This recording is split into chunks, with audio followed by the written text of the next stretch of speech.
They were promised gold and glory. What they got was a death sentence. 401 BC. Deep in the heart of the Persian Empire, 10,000 Greek soldiers stood over the corpses of their enemies, victorious. Their shields gleamed with the blood of battle. Their spears dripped with the gore of men they had just slaughtered. They had won the battle, every single engagement, every clash of bronze and iron.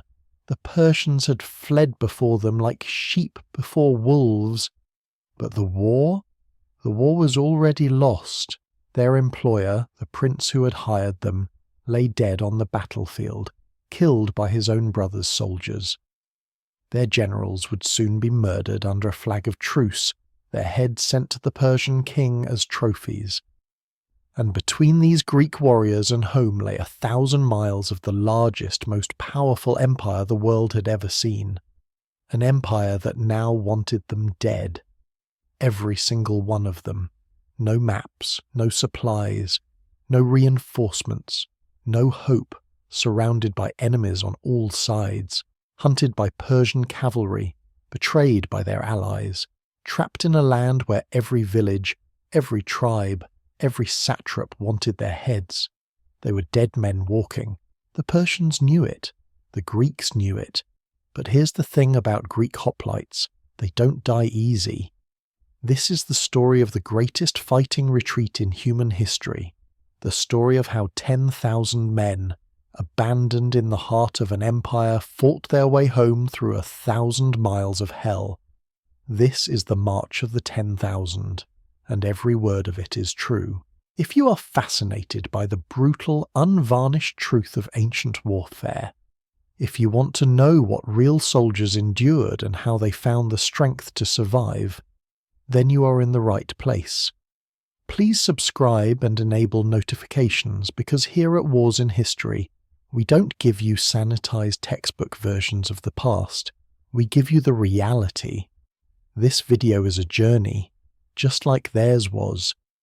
We're talking over 2 hours of content, because this story deserves to be told in full, so grab a drink and get comfortable, because we're about to march together through one of the most incredible survival stories ever recorded. Let's do this. The year is 401 BC, and the ancient world stands at a crossroads. The Persian Empire, the Achaemenid dynasty, stretches from the Mediterranean coast to the borders of India. It is the superpower of its age, controlling more territory, more wealth, more manpower than any other state on earth. When the great king speaks, nations tremble. When Persian armies march, cities surrender without a fight. For 200 years, Persia has been the dominant force in the Near East, the civilization against which all others measure themselves. But in the Greek world, things are changing. The city-states have just concluded the devastating Peloponnesian War, 3 decades of brutal conflict that pitted Athens against Sparta and dragged nearly every Greek polis into the carnage. The war ended in 404 BC with Athens defeated, its walls torn down, its empire dissolved. The Greek world is exhausted, impoverished, and flooded with unemployed soldiers. Men who spent their entire adult lives as warriors now find themselves with no wars to fight, no cities to defend, no way to make a living except by selling their skills to the highest bidder. Into this situation steps Cyrus the Younger, a Persian prince with ambition burning in his veins and gold in his treasury. And the collision between Persian ambition and Greek military skill is about to set in motion events that will echo through history for the next 2,000 years. At the centre of this story stands Xenophon of Athens, 30 years old, wealthy family, educated by the greatest philosopher who ever lived, Socrates himself. Xenophon is a gentleman, a scholar, a man of thought and contemplation. He has no business being on a military campaign in Persia. He's not a professional soldier. He's not a mercenary captain. He's just a curious young man looking for adventure, for experience, for something more meaningful than the comfortable life waiting for him back in Athens. His friend Proxenus, a Boeotian Greek who's been hired to recruit mercenaries for a Persian prince, invites Xenophon to come along. It'll be exciting, Proxenus says. Good pay, easy work, a chance to see the world. Xenophon consults his old teacher Socrates, who advises him to seek guidance from the oracle at Delphi. Xenophon goes to Delphi, but instead of asking whether he should go on the expedition, he asks which gods he should sacrifice to in order to ensure a successful journey. It's a subtle but crucial distinction. He's already decided to go. He just wants divine blessing for the decision he's already made. The oracle answers his question. Xenophon makes his sacrifices, says goodbye to Athens, and joins Proxenus's contingent of soldiers marching east to join the army of Cyrus the Younger. He has no idea that he's walking into a nightmare that will define the rest of his life. He has no idea that he's about to become one of the most famous military commanders in ancient history. He has no idea that his account of what's about to happen will be read by Julius Caesar, by Alexander the Great, by Napoleon Bonaparte, by generals and soldiers for millennia to come. All he knows is that he's going on an adventure. This is how it begins, with ambition, deception, and a young philosopher who thought he was just going to see the world. But before we can understand the march, the impossible fighting retreat that made them legends, we need to understand the trap. We need to see how 10,000 of the finest warriors Greece ever produced ended up surrounded, leaderless, and abandoned in the heart of the Persian Empire, with every hand turned against them.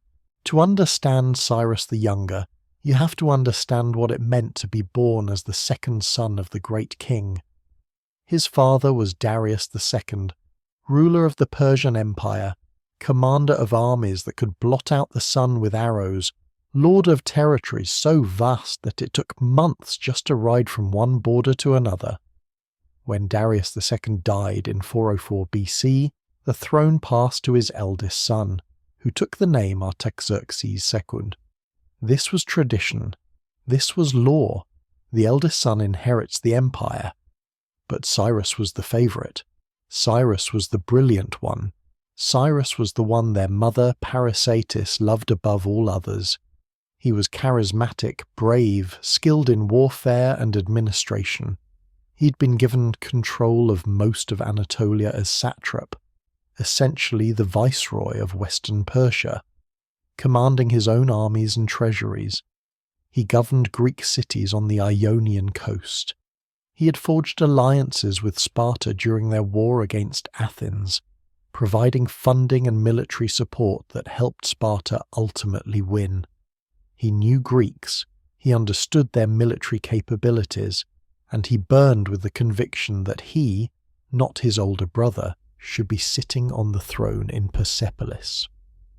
According to some accounts, Cyrus had already tried to have Artaxerxes assassinated during the coronation ceremony, caught with a dagger hidden in his robes, intending to strike when his brother was most vulnerable.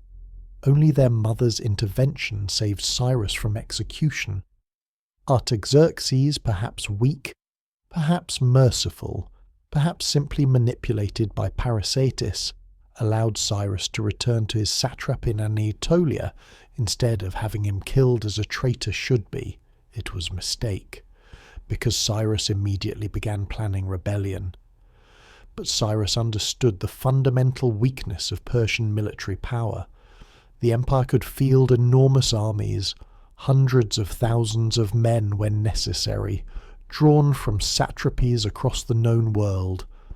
But the vast majority of these troops were light infantry, minimally armoured peasant levies, archers and slingers and cavalry that excelled at skirmishing but broke and ran when faced with disciplined heavy infantry in close combat. The Greeks had proven this again and again. At Marathon in 490 BC, Greek hoplites had routed a Persian invasion force despite being outnumbered. At Thermopylae and Plataea during Xerxes' invasion, Greek heavy infantry had demonstrated absolute superiority in close quarters battle. The Persian Empire's strength lay in its size, its logistics, its ability to sustain long campaigns and overwhelm enemies through sheer numbers and persistence. But in a pitched battle, man for man, formation against formation, Greek hoplites were the most devastating infantry force in the world. Cyrus wanted that power on his side. He wanted the spear tip that could punch through his brother's armies and drive straight to the throne. So he began recruiting Greeks. The recruitment had to be subtle. If word reached Artaxerxes that his brother was assembling a massive Greek mercenary army, the rebellion would be crushed before it began. So Cyrus worked through intermediaries, through layers of deception, building his force piece by piece while maintaining plausible deniability. He sent letters to Aristippus, a Thessalian noble and personal friend, requesting troops for a war back in Thessaly. Cyrus sent enough money to hire 4,000 men for 6 months, with the understanding that when called, these troops would march east instead of west. Aristippus recruited his Thessalians and waited for orders. Cyrus reached out to Clearchus of Sparta, offering him command of the Greek contingent. Clearchus was perfect for the role, and Cyrus knew it. He was a Spartan officer, which meant he was trained from childhood in warfare, discipline, and command. But he was also an exile, banished from Sparta for excessive brutality, even by Spartan standards. Clearchus had served as Harmost, Spartan military governor, in the Thracian city of Byzantium, where his cruelty had become legendary. He beat civilians. He executed men on flimsy pretexts. When Sparta recalled him to answer for his crimes, he refused and fled into exile. Now Clearchus survived as a mercenary commander, and he had gathered around himself a corps of Spartan and Peloponnesian soldiers who were loyal to him personally. These were hard men, professional killers, veterans of the Peloponnesian War and a dozen smaller conflicts. They fought for pay, yes, but they also fought because it was all they knew how to do. War was their trade, their identity, their purpose. Cyrus told Clearchus he needed troops to fight the Pisidians, a mountain tribe in southern Anatolia that was raiding Persian territory. It was a plausible story. The Pisidians were genuine troublemakers, and military expeditions against them were common. Clearchus accepted the contract and began assembling his army. 700 Spartan hoplites formed the corps, with thousands of other Greeks from across the Peloponnese filling out the ranks. Other contingents joined from different sources. Proxenus of Boeotia, who was a personal friend of Cyrus, brought 1,500 hoplites and 500 light infantry. Sophaenetus the Stymphalian brought 1,000 heavy infantry.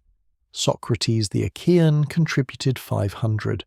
Menon of Thessaly, commanding the forces Aristippus had recruited, brought 1,500 hoplites and 500 peltasts, light infantry.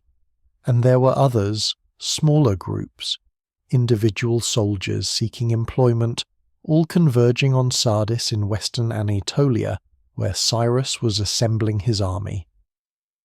But Cyrus wasn't just recruiting Greeks. He was calling up his own Persian forces, levies from the satrapies he controlled, cavalry units, archers, infantry. He stripped garrisons from fortified cities, claiming he needed the troops for the Pisidian campaign or for other local conflicts. He moved troops from city to city, concentrating them in locations along the route east toward Babylon, all while maintaining the fiction that these were routine troop movements for routine military purposes. By the spring of 401 BC, Cyrus had assembled a massive force. Ancient sources vary on the exact numbers, but Xenophon's account, the most reliable, suggests approximately 10,400 hoplites and 2,500 peltasts, light infantry, plus perhaps 100,000 Persian and other troops, including cavalry, archers, and light infantry. It was the largest private army any Persian prince had ever assembled, and almost no one knew its true purpose. In March of 401 BC, Cyrus gave the order to march east from Sardis. The army moved in multiple columns, spreading out to avoid straining local food supplies, but maintaining communication and coordination. The Greeks marched in disciplined formations, phalanxes of hoplites with their bronze armour and red cloaks, long spears resting on shoulders, shields slung on backs. They sang as they marched, bawdy songs and war hymns that echoed across the plains. They were confident, professional, ready for whatever mountain tribes Cyrus needed them to fight. At first, no one questioned the route. They marched through Lydia, through Phrygia, across Anatolia toward the mountains. Cyrus told them they were heading to fight the Pisidians. When they marched past Pisidian territory without engaging, Cyrus explained they were actually going to fight another rebel, a satrap in Cilicia who had challenged Persian authority. The Greeks grumbled but continued. The pay was good. The marching was easy. Why worry? But as the weeks turned into months, as the army crossed river after river, as the mountains of Greece faded far behind them, and they entered the vast plains of Mesopotamia, the truth became impossible to hide. They were marching on Babylon. They were marching against the great king himself. When the Greeks finally realized what Cyrus had done, the reaction was explosive. Clearchus called an assembly of the Greek troops, and the soldiers raged.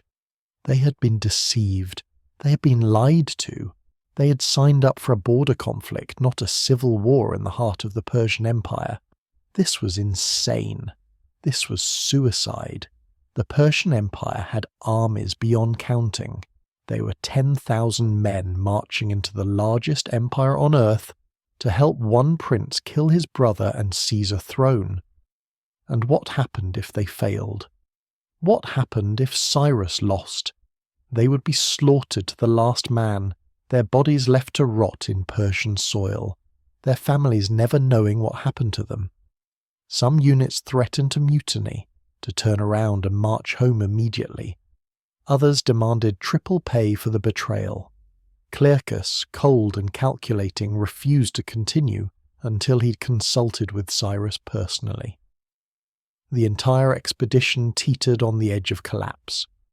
Cyrus met with the Greek commanders in his tent, and here the young prince showed the charisma and manipulation that had brought him this far. He didn't threaten, he didn't bluster, he appealed to their greed and their pride. Yes, he admitted, he had deceived them about the true nature of the expedition. Yes, they were marching against his brother the king, but consider what success would mean. If Artaxerxes was defeated, if Cyrus took the throne, the Greeks who had made it possible would be rewarded beyond their wildest dreams. Not just payment for a few months' work, but permanent positions of power, governorships, vast estates, fortunes in gold and silver. They would be honoured as the king's personal guard, the elite force that put the greatest empire on earth under his control. And from a military perspective, Cyrus argued, the risk was minimal. The Persian armies were cowards. They would not stand against a Greek phalanx. Artaxerxes had numbers, yes, but what did numbers mean when the troops fled at the first sight of Greek spears? The Greeks had proven time and again that they were superior warriors. Marathon, Thermopylae, Plataea. Every time Greeks and Persians had fought, the Greeks had won, or at least fought to a draw against impossible odds. This would be no different. Cyrus increased their pay by 50% on the spot. He promised bonuses when they reached Babylon. He swore oaths to the Greek gods, pledging that he would not abandon them, that their loyalty would be rewarded. Slowly, grudgingly, the Greeks agreed to continue. They had come this far. Turning back meant marching hundreds of miles through territory they had just crossed, with no guarantee of safety or payment. Going forward meant the chance, however slim, of incredible wealth if Cyrus won, and if he lost, well, they were soldiers. Death was always a possibility. The march continued, southeast through Anatolia, crossing the Euphrates River at Thapsacus, then south along the river into Mesopotamia. The landscape changed from mountains and forests to endless plains, irrigated fields and ancient cities. This was the heartland of civilization, the land between two rivers where humanity had first learned to write, to build cities, to create empires.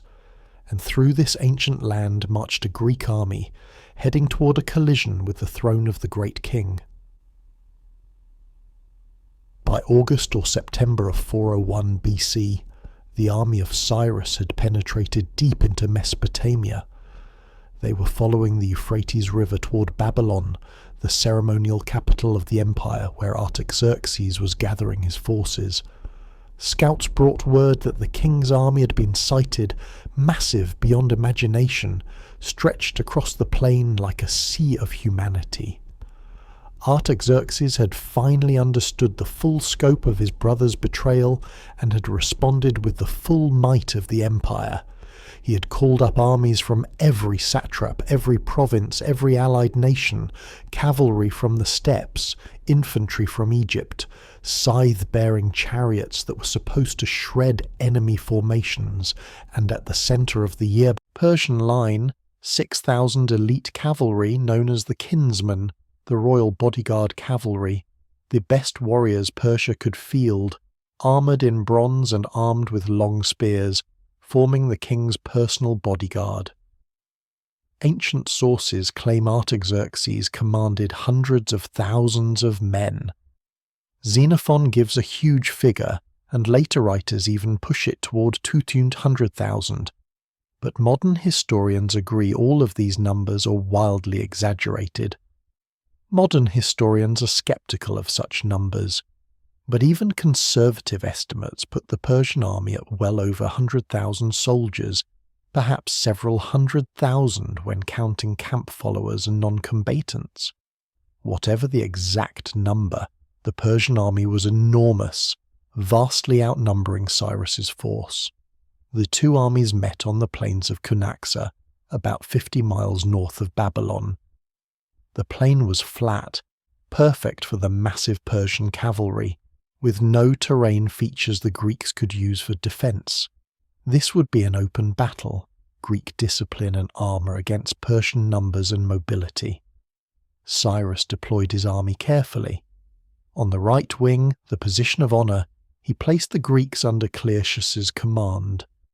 Approximately 13,000 hoplites and light infantry drew up in phalanx formation, 8 ranks deep, shields locked, spears levelled. They formed the anvil, the immovable rock against which the Persian wave would break.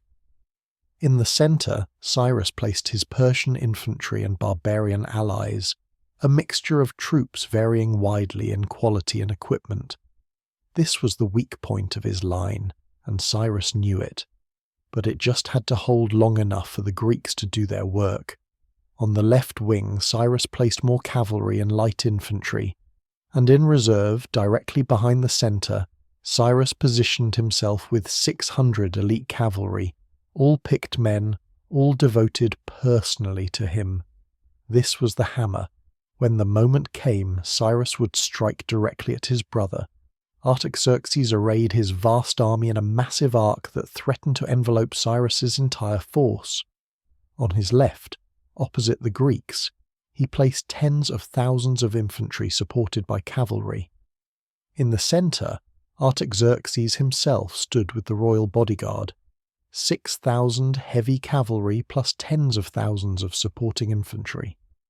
On the right, more cavalry and infantry, with scythe chariots prepared to charge into enemy formations and tear them apart. The armies faced each other across the plain, and then the Persians began their advance. First came the war cry, thousands upon thousands of voices roaring, a sound like thunder rolling across the earth. The noise was meant to terrify, to break enemy morale before the first spear was thrown. The Greeks responded with silence, standing immobile in their formations, a wall of bronze that did not move, did not react, simply waited with the patience of professional killers. When the range closed to about 200 yards, Clearchus ordered the advance. The Greeks struck up the paean, the ancient war hymn dedicated to Apollo, god of civilization and order. The sound rose from thousands of throats, a hymn that had been sung by Greek warriors for centuries at Marathon and Thermopylae and 100 forgotten battlefields. And then they began to run. The Greek phalanx charged. Imagine it from the Persian perspective.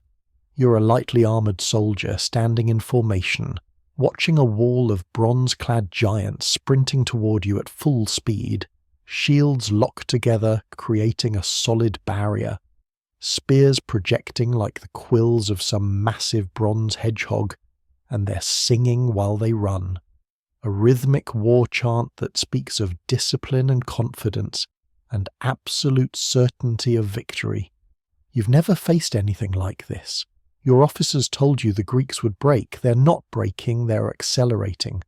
The Persian left wing disintegrated before contact. They simply ran, turned and fled in panic. Thousands of men throwing down weapons and shields and running for their lives. The Greeks hit empty air, crashed through the abandoned Persian positions and kept going, pursuing the routing enemy and cutting them down from behind. It was a complete devastating victory on the Greek right. In less than 10 minutes of combat, the Greeks had annihilated the entire Persian left wing. According to Xenophon, only one Greek hoplite was killed in that first clash, struck by an arrow in the belly. The rest of the phalanx emerged with hardly a scratch. Clearchus reformed his phalanx and prepared to wheel left and attack the Persian centre from the flank, which would have won the battle decisively, but Cyrus couldn't wait. In the centre of the battlefield, Cyrus saw his brother. Artaxerxes sat on horseback in the middle of the royal bodyguard, visible by his height, his armour, his crown. And Cyrus, in that moment, abandoned all strategy, all tactical sense, all reason. He saw his enemy, he saw the throne, and he attacked. "I see the man," Cyrus shouted to his 600 cavalry, the old Persian phrase, the ancient war cry. "I see my enemy, I will kill him." And Cyrus kicked his horse into a gallop and charged directly at the Persian centre, his 600 cavalry behind him, a spear thrust aimed at the heart of the enemy army. It was brilliant and insane in equal measure. If Cyrus killed Artaxerxes, the battle ended immediately. The Persian army would dissolve, the crown would be his, one javelin throw, one spear thrust, and the largest empire on earth would change hands. The 600 cavalry hit the royal bodyguard like a thunderbolt. Horses collided at full gallop, men were thrown from saddles, spears pierced armour and flesh. The Persians, shocked by the audacity of the charge, reeled backward, and Cyrus, possessed by fury and ambition, broke through. He forced his way into the centre of the formation, cutting down anyone who stood between him and his brother. Accounts vary on exactly what happened next, but all agree on the essentials. Cyrus reached Artaxerxes. The two brothers met in single combat. Cyrus hurled his javelin with all his strength, and the weapon struck Artaxerxes in the chest, piercing his armour, throwing the king from his horse. Blood sprayed. Artaxerxes crashed to the ground. For one infinite moment Cyrus had won. But Artaxerxes had 6,000 bodyguards, and Cyrus had only 600 men. The Persian cavalry swarmed around Cyrus, surrounding him, stabbing at his horse, grabbing at his arms. A Persian soldier named Mithridates, according to one account, hurled a javelin that struck Cyrus beneath the eye, penetrating through the eye socket into his brain. Another account says a spear thrust to the thigh severed an artery. Details vary. What matters is the result. Cyrus the Younger, Prince of Persia, pretender to the throne, the man who had assembled an army to conquer an empire, fell from his horse and died on the plains of Cunaxa, killed by common soldiers in a melee that no one fully witnessed. His 600 cavalry, seeing their prince fall, panicked and fled the field. The centre collapsed. The rebellion ended. Artaxerxes survived his wound and was carried from the field. He would live to rule Persia for another 45 years. Cyrus's head was cut from his body and brought to the king as proof. The pretender was dead. The civil war was over before sunset on its first day. But the Greeks, over on the right wing, chasing routed Persians across the plain, didn't know any of this yet. They were victorious, certain they had won the battle, celebrating their easy triumph. It would be hours before they learned the truth, and when they did, it would change everything. The Greeks regrouped as the sun began to set, still flush with victory, still certain they had won. They had shattered the Persian left completely, suffering almost no casualties, proving once again that Greek heavy infantry was unstoppable in pitched battle. Some units had pursued the Persians for miles, looting the enemy camp, seizing supplies and treasure. The soldiers were laughing, celebrating, already planning how they would spend their pay when Cyrus rewarded them. Then the messenger arrived. Cyrus was dead. The battle was lost. The rebellion was over. The celebration died in seconds. Men stood in shocked silence, trying to process what they had just heard. They had won their part of the battle. They had destroyed everyone they faced. But the war was lost because their employer had charged recklessly to his death in the centre while they were winning on the flank. The implications crashed down with crushing weight. They were 10,000 men deep in the heart of the Persian Empire, over 1,000 miles from the nearest Greek city, surrounded by a massive enemy army that now had every reason to want them dead. They had no employer, no one to pay them, no one who would negotiate safe passage. They were invaders who had just tried to overthrow the great king. The Persians would hunt them, kill them, make examples of them. Panic rippled through the Greek camp that night. Some soldiers wept. Others sat in stunned silence. A few began writing goodbye letters to families they would never see again, messages they hoped someone might somehow deliver if any Greeks ever made it home.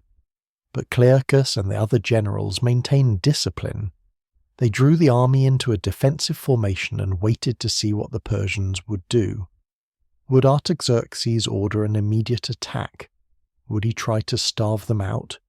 Would he offer terms? The next morning a Persian herald arrived under a flag of truce. Tissaphernes, the satrap who had warned Artaxerxes about his brother's rebellion, had been given command of the Persian forces shadowing the Greeks. He sent a message. The great king was merciful. The Greeks had been deceived by Cyrus, forced to march against their will. If they laid down their arms and surrendered, Artaxerxes would spare their lives and allow them to return home as subjects of Persia. Clearchus knew it was a lie. The king would never allow armed foreign soldiers who had invaded his empire to simply walk away. But he also knew the Greeks couldn't win a battle against the entire Persian army, not when they were outnumbered 10-1 or worse, not when they had no cavalry to speak of, and the Persians could surround them and attack from all sides simultaneously. So Clearchus gambled on a different strategy. He would negotiate. He would try to reach an agreement where the Greeks would be allowed to march home in exchange for leaving Persian territory peacefully, creating no more trouble. It was a long shot, but it was better than surrendering or fighting a suicidal battle. The negotiations dragged on for days. Tissaphernes promised safe passage if the Greeks would trust him and follow his directions. The Greeks would march north toward home, and Persian guides would lead them by the safest routes. Clearchus was skeptical, but what choice did he have? To strike out on their own through unknown territory meant risking starvation, getting lost, being picked off by local tribes. To follow Tissaphernes at least gave them a chance, so the Greeks began to march, shadowed constantly by the Persian army. Tissaphernes and his cavalry rode parallel to the Greek column, close enough to attack if the Greeks tried anything, but maintaining a tense pretense of cooperation. Days turned into weeks. The Greeks marched north along the Tigris River, through the plains of Mesopotamia, slowly moving away from Babylon but still deep in Persian territory. Food became a constant problem. The Persians provided minimal supplies, just enough to keep the Greeks moving but never enough to build up reserves. Local villages had been warned not to sell to the Greeks except at extortionate prices. The soldiers began to mutter about betrayal, about being led into a trap. Clearchus tried to maintain order, but trust was eroding on both sides. And then Tissaphernes made his move. Tissaphernes had been watching the Greeks for weeks, and he understood something crucial. As long as the Greeks had their generals, especially Clearchus, they remained disciplined and extremely dangerous. Clearchus was a superb tactical commander, ruthless and experienced. Under his leadership, the Greeks could not be defeated in open battle. The Persians had proven that at Cunaxa. Attacking them directly was suicide, but an army without leaders was just a mob. Remove the head, and the body would die. Tissaphernes approached Clearchus with a new strategy, one that played on the Spartan's pride and his growing frustration with the political situation.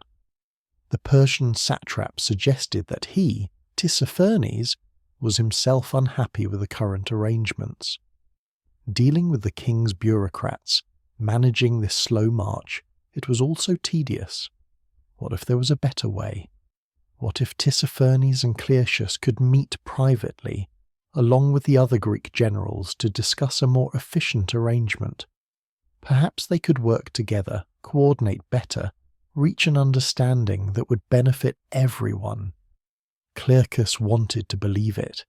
He was tired of the slow march, the constant tension, the uncertainty, and Tissaphernes had been civil, had not attacked despite having overwhelming forces. Maybe the Persian could be trusted. Maybe an arrangement could be reached. Some of the Greek generals objected. Menon in particular argued that meeting with Tissaphernes outside the safety of the Greek camp was insanity. But Clearchus overruled him. They would go. They would meet with Tissaphernes under a flag of truce, discuss terms, see if a better arrangement could be reached. It was a gesture of good faith. On the agreed day, Clearchus gathered the senior Greek commanders. Proxenus of Boeotia, Xenophon's friend who had recruited him for the expedition, Menon of Thessaly, who commanded the largest cavalry contingent, Aggeus the Arcadian, Socrates the Achaean, 5 generals plus 20 captains who commanded subordinate units. They left their weapons in camp as a sign of trust and rode to Tissaphernes' tent. The Persians greeted them with elaborate courtesy. Food was brought out. Wine was poured. Tissaphernes spoke warmly about cooperation and friendship. And then, at a prearranged signal, everything changed. Persian guards rushed into the tent from all sides. The Greeks were seized before they could react, their arms pinned, their shouts of protest ignored. Clearchus, realizing too late that he had walked into a trap, roared in rage and struggled against his captors. But he was one man against dozens. They were all outnumbered, all unarmed, all helpless.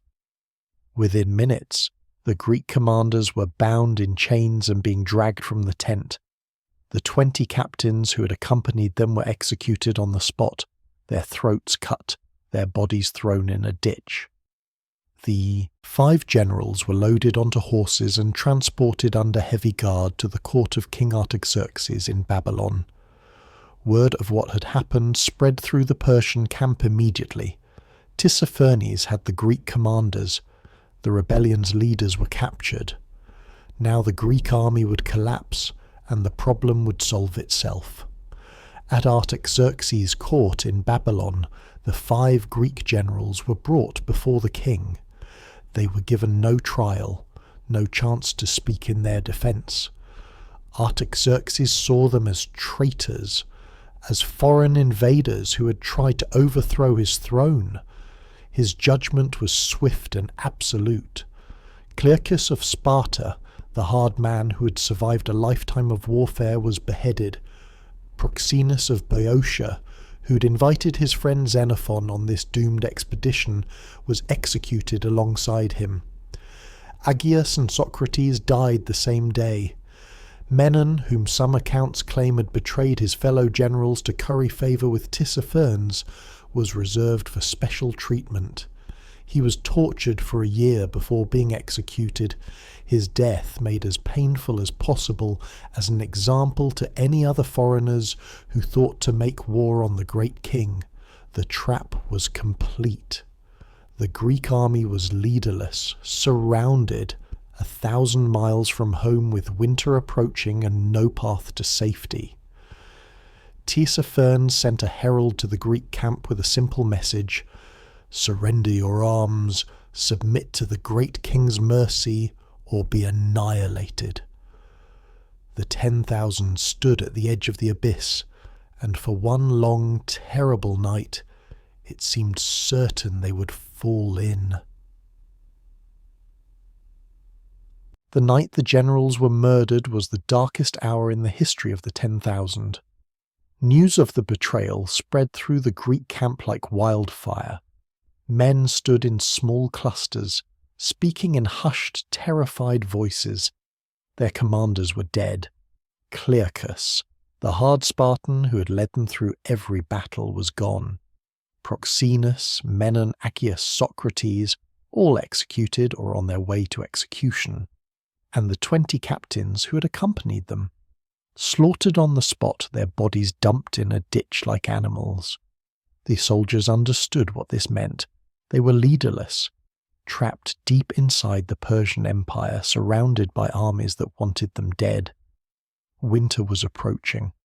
They had no maps, no guides they could trust, and no clear path to safety. Every direction led through hostile territory, controlled by the great king or his allies. They were dead men. It was just a question of how they would die, in battle, from starvation, from disease, or in Persian torture chambers as examples to any other foreigners who dared make war on the great king. Some men broke down completely. Veterans of a dozen campaigns sat weeping like children, their hands shaking, their eyes empty. Others sat in grim silence, sharpening weapons they knew would not save them. Few soldiers began dividing up their possessions, writing wills, preparing for the end. Young soldiers, men barely old enough to grow beards, asked the veterans what to do. Should they surrender? Should they try to scatter and escape individually? Should they make one final stand and die with honour? But the veterans had no answers. No one had ever faced a situation like this. No Greek army had ever been trapped this deep in enemy territory, this far from home, with this little hope of survival. Apollonides, an opportunist from the ranks, stood up and made a speech advocating immediate surrender. They should throw themselves on the great king's mercy, he argued, beg for forgiveness, explain that they were deceived by Cyrus, that they never wanted to make war on Artaxerxes. Perhaps the king would be merciful. Perhaps he would allow them to live as slaves rather than executing them all. The speech gained traction. In their desperation, some soldiers were willing to consider anything, but others shouted him down. The Persians had just murdered their generals under a flag of truce. What mercy could they expect from oath-breakers and liars? Surrender meant death, just a slower, more humiliating death. The debate raged through the camp, voices rising in anger and fear. The army was on the verge of disintegrating completely, collapsing into chaos and mutual recrimination. In another hour, discipline would dissolve entirely. Men would start deserting, fleeing into the night, trying to save themselves. The 10,000 would cease to exist, and then Xenophon had his dream. Xenophon lay in his tent, unable to sleep, his mind churning with fear and guilt. This was partially his fault. Proxenus had invited him on this expedition.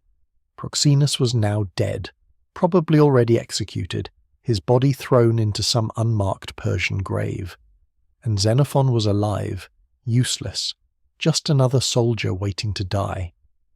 Finally, exhaustion overtook him, and he slipped into fitful sleep. And in that sleep, he dreamed. He dreamed that his father's house in Athens was struck by a thunderbolt from Zeus. The bolt hit the roof, and instantly the entire building burst into flames, brilliant white fire that consumed everything, walls and furniture and floors, a conflagration so bright it lit up the night sky like day. In his dream, Xenophon stood watching his childhood home burn, unable to move, unable to act, just watching everything turn to ash. He woke with a gasp, heart pounding, covered in sweat despite the cool night air. For a moment terror gripped him. The dream was a death omen. Zeus was burning his life, destroying his past, telling him he would never see home again. He would die here in Persia, and even his memory would be consumed. But then, as his breathing slowed and his mind cleared, another interpretation came to him, a different reading of the same symbols. Zeus was the god of freedom, the god who protected travellers and strangers, the god who punished oath-breakers like Tissaphernes, and lightning was Zeus's weapon, his sign, his blessing. Fire was not always destruction. Fire was also light, illumination, warmth, power. Maybe the dream wasn't saying he would die. Maybe it was saying he would be transformed. Maybe Zeus was telling him that the old life, the comfortable existence in Athens, the life of philosophy and leisure and safety, that life was gone, burned away. And in its place would be something new, something tested by fire, something forged in the furnace of survival. Xenophon sat up in his tent and made a decision that would change history. If no one else would act, he would. If no one else would lead, he would step forward. He was 30 years old. He had no military rank. He was a student of Socrates, a gentleman philosopher with no business commanding soldiers in combat. But none of that mattered anymore. The army needed leadership, and leadership required only one thing: someone willing to stand up and speak when everyone else was paralyzed with fear. He dressed quickly, strapped on his armor, and walked through the dark camp to the tent where Proxenus's subordinate officers were gathered. These were captains and lieutenants, men who had served under his dead friend, men who now sat in shocked silence waiting for death. Xenophon stood before them and spoke, and his words cut through the despair like a blade through silk. we going to sit here and wait for them to kill us? The question hung in the air. The officers looked up at Xenophon, some with anger, some with confusion. Who was he to speak? He wasn't even a ranked officer. He was just Proxenus's friend, a gentleman volunteer. But Xenophon didn't wait for permission to continue. Clearchus is dead. Proxenus is dead. All our generals murdered by Persian treachery, and now we sit here like sheep waiting for the slaughter. Is that who we are? Is that what we came here to be? One of the officers interrupted. What choice do we have, Athenian? We're surrounded. We're 1,000 miles from home. We have no leaders, no supplies, no way out. The Persians will hunt us down no matter what we do.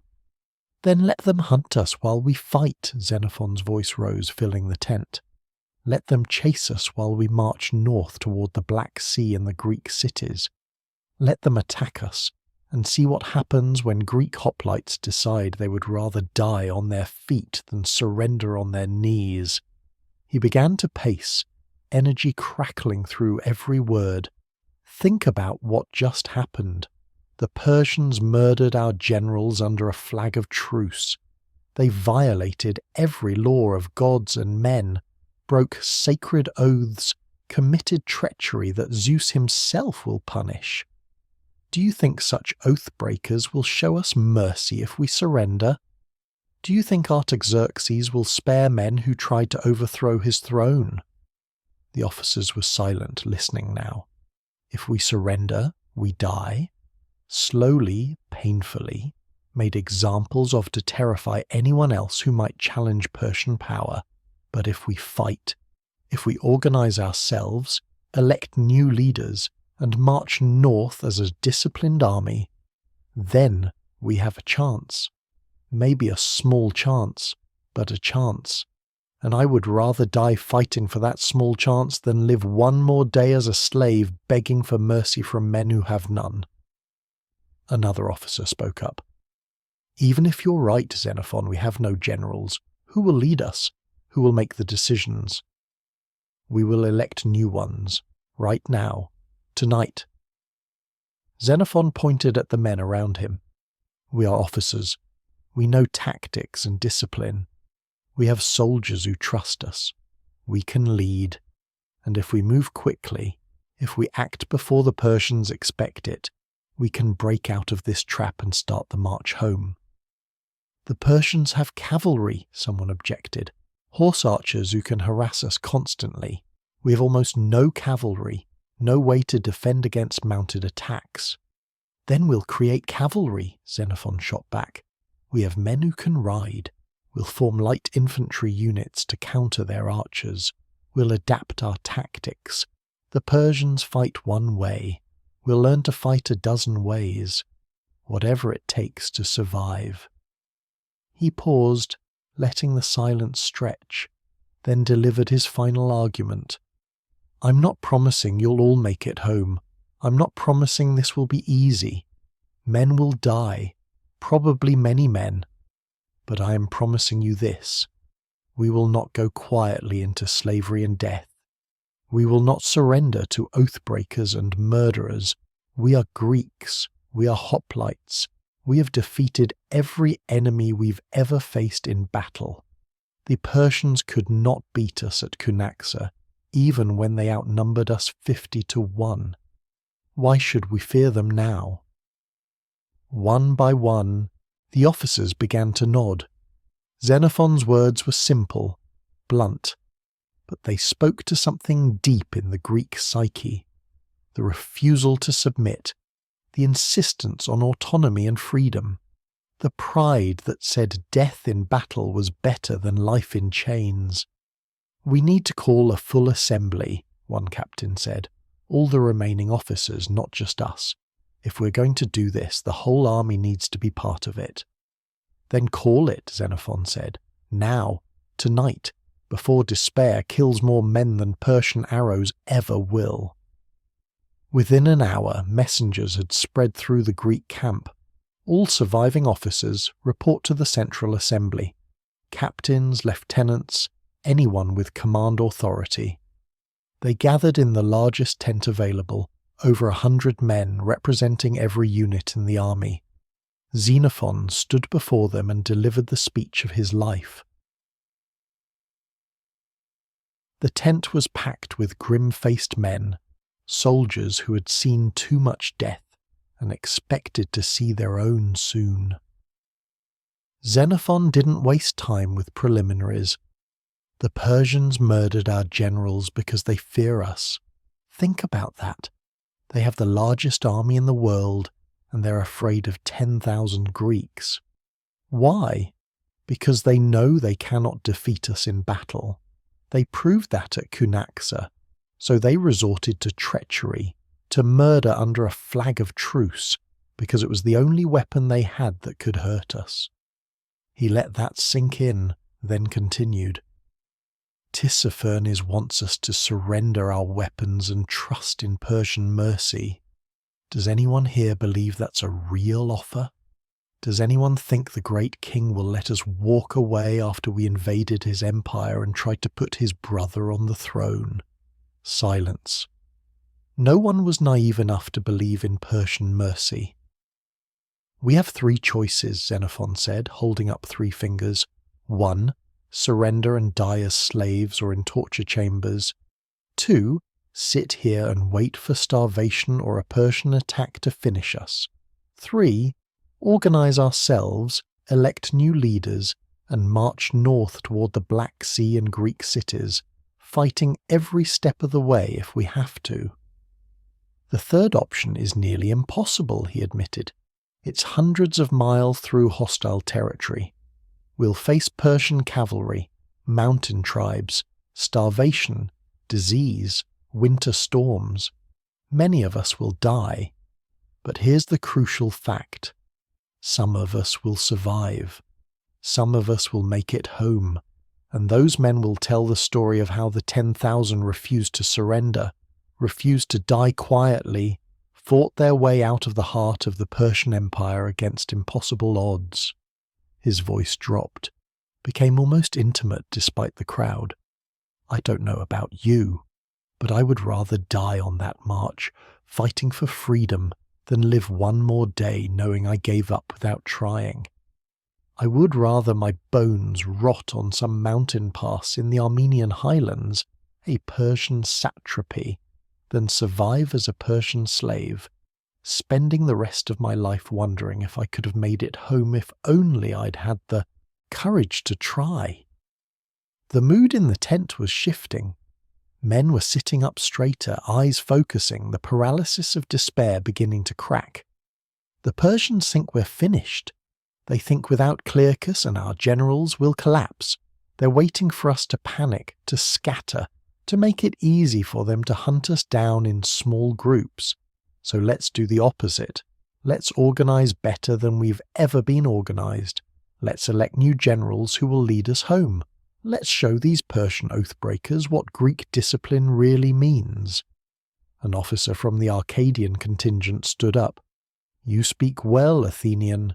But who will these new generals be? Who has the experience and skill to replace Clearchus? We elect them, right now. Democratic vote the Greek way. Xenophon gestured to the assembly. Chrysippus the Spartan is still alive. He was away when the others were murdered. He has the experience, the tactical knowledge. I propose we elect him supreme commander. There was immediate agreement. Chrysippus was a logical choice, a professional Spartan officer respected by all. But we need more than one general, Xenophon continued. Different units need different commanders. We need men to lead the vanguard, the rear guard, the flanks. We need to divide responsibility so that if something happens to one leader, the army doesn't collapse again. For the next hour, the officers debated and voted.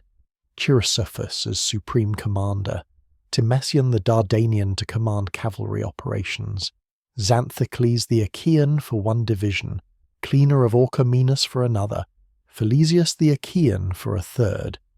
And then someone nominated Xenophon. He woke us up, the officer said. While the rest of us were sitting in despair, ready to give up, he stood up and reminded us who we are. That takes leadership. That's what we need." Xenophon tried to refuse. He had no military experience. He was too young, too inexperienced. But the officers voted anyway, and the decision was unanimous. Xenophon was elected one of the new generals, assigned command of the rear guard, the most dangerous and crucial position in any retreat. The transformation was complete. The 10,000 had leaders again. They had purpose again. They had a plan. At dawn, the new generals addressed the entire army. Chrysophus spoke first, his Spartan accent clipped and precise. They would march north. They would maintain discipline. Anyone who panicked or deserted would be executed. Anyone who fought would be rewarded. They would move as one unit, a tight formation that the Persians could not break. Then Xenophon spoke, and his words reached beyond tactics to something deeper. "The gods are on our side," he told them. "The Persians murdered our generals under a truce, violating sacred oaths. Zeus himself punishes such treachery. We fight with the favour of heaven, and we fight for our homes, our families, our freedom. What do the Persians fight for? For a king who sends them to die against, enemies they cannot defeat. For an empire that treats them as expendable. We are Greeks. We are free men. And we are going home." The army roared its approval. Men who 12 hours earlier had been ready to surrender or die, now stood ready to march, ready to fight, ready to do whatever it took to survive. The 10,000 broke camp at dawn and began their march north. Behind them, Tissaphernes and his Persian cavalry watched in disbelief. The Greeks weren't surrendering. They weren't scattering. They were marching in perfect formation, organized and disciplined, looking more like an army on the attack than fugitives fleeing for their lives. The impossible march had begun. The first days of the march north were tense but relatively peaceful. The Greeks moved in a tight defensive formation, hoplites in the centre, light infantry on the flanks, the baggage train protected in the middle. Tissaphernes shadowed them with his cavalry but did not attack directly. He was waiting, watching, looking for an opening. That opening came on the 4th day. The terrain opened up into broad plains, perfect cavalry country. Tissaphernes ordered his horse archers forward. Hundreds of mounted warriors swept toward the Greek column, galloping to within bow range, loosing arrows in high arcs, then wheeling away before the Greeks could respond. The arrows fell like lethal rain. Men screamed as bronze arrowheads punched through gaps in armour, piercing shoulders, legs, faces. The hoplites, trained to fight in close formation with spears and shields, had no defence against this. They could not chase cavalry on foot. They could not even see their attackers clearly through the dust and distance. They could only march forward, shields raised, and take the casualties. Xenophon, commanding the rearguard, watched his men die and felt rage building. This was slaughter, not battle. The Persians were picking them apart like wolves harassing a herd, taking no risks themselves while bleeding the Greeks with every attack. That night, Xenophon called a council of his officers. They needed a solution, and they needed it fast. Another few days of this and the army would be crippled, too many men wounded or dead to maintain formation. "We need cavalry," one captain said. "We need to be able to chase them off." "We don't have cavalry," another objected. "We have maybe 30 horses in the entire army, and most of those are pack animals, not war horses." "Then we make cavalry," Xenophon said. "Take every horse we have. Find me men who can ride. I don't care if they're not trained cavalrymen. I just need bodies on horseback who can charge at those archers and make them think twice about getting too close." "And we need our own archers," someone else added. "Long-range weapons to shoot back." Xenophon nodded. "Cretans. We have Cretan mercenaries with us, men trained from childhood with the bow. Form them into a dedicated archer unit, and recruit from the other contingents. Anyone who can use a sling, anyone who can throw a javelin accurately, form them into light infantry companies." Over the next 2 days, Xenophon revolutionized the Greek army structure. He created a cavalry force of about 200 men, mounted on whatever horses they could scrape together. They weren't proper cavalry, not by Greek or Persian standards, but they were mobile, and mobility was what mattered. He organized 800 Rhodian slingers and Cretan archers into dedicated skirmisher units, training them to operate independently from the phalanx to counter Persian horse archers with their own missile fire. And then he waited for the next Persian attack. It came the following afternoon. Tissaphernes's cavalry swept forward again, confident after days of easy killing. The horse archers galloped toward the Greek rear, preparing to loose their arrows and wheel away as always.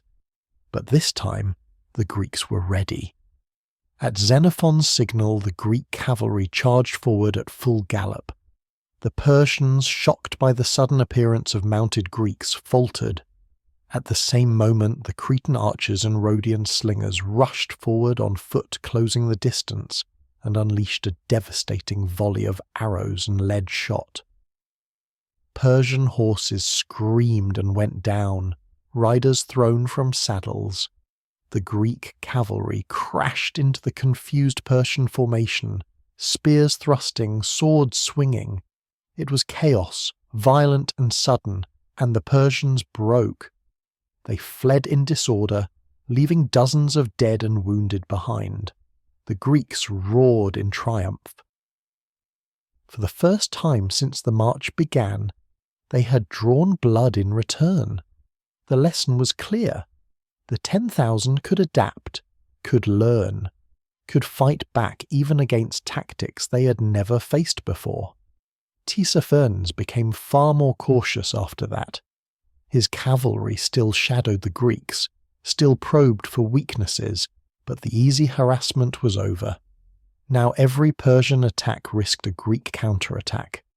The balance had shifted. But cavalry skirmishes were only one problem. The Greeks were running out of food. Tissaphernes had implemented a scorched earth strategy, sending riders ahead to warn villages and towns along the Greek route. Strip the granaries, drive off the livestock, burn the crops, leave nothing for the invaders. And it was working. The Greeks foraged desperately but found less with each passing day. Men were becoming weak from hunger. The marching pace slowed, discipline frayed. Soldiers began muttering about the impossibility of continuing, about the need to negotiate with the Persians, about surrender.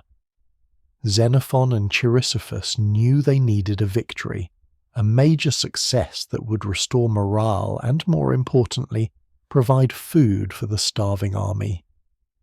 Scouts reported a large fortified estate ahead, what Xenophon later described as a palace belonging to Parysatis, the mother of Cyrus and Artaxerxes. It was royal property, wealthy beyond imagination, and its granaries would be full. The generals made their decision. They would storm the fortress, seize the supplies, and give their men a night of rest and proper food before continuing the march. The assault began at dawn. The fortress walls were strong, 15 feet high, built of mud, brick and stone, defended by Persian troops and local levies. But the Greeks had stormed fortifications before. They built improvised siege ladders from whatever wood they could find. They advanced under cover of archer fire, Greeks with bows providing suppressing fire, while the assault teams moved forward with ladders. The defenders fought hard, hurling stones and arrows down at the attackers, pushing ladders away from walls, pouring boiling oil on men who reached the ramparts. Greek soldiers fell screaming, bodies broken on the ground below, but others took their places, driven forward by hunger and desperation. Xenophon led his men forward personally, carrying a ladder, his shield protecting him from the rain of missiles from above. An arrow glanced off his helmet. A stone shattered against his shield. But he kept moving, kept climbing, and when he reached the top of the wall, he drew his sword and threw himself into the defenders. The fighting on the wall was savage, sword against sword, shield against shield, men grappling and stabbing in the narrow space. But hoplites were the best close-quarters fighters in the world, and once enough Greeks reached the walls, the outcome was inevitable. The defenders broke and fled. The gates were opened from inside. The Greek army poured into the fortress. They found treasure beyond imagination. Granaries full of wheat and barley, wine cellars stocked with thousands of amphorae, storerooms packed with dried meat, fruit, honey. There were fine carpets, jewellery, golden ornaments.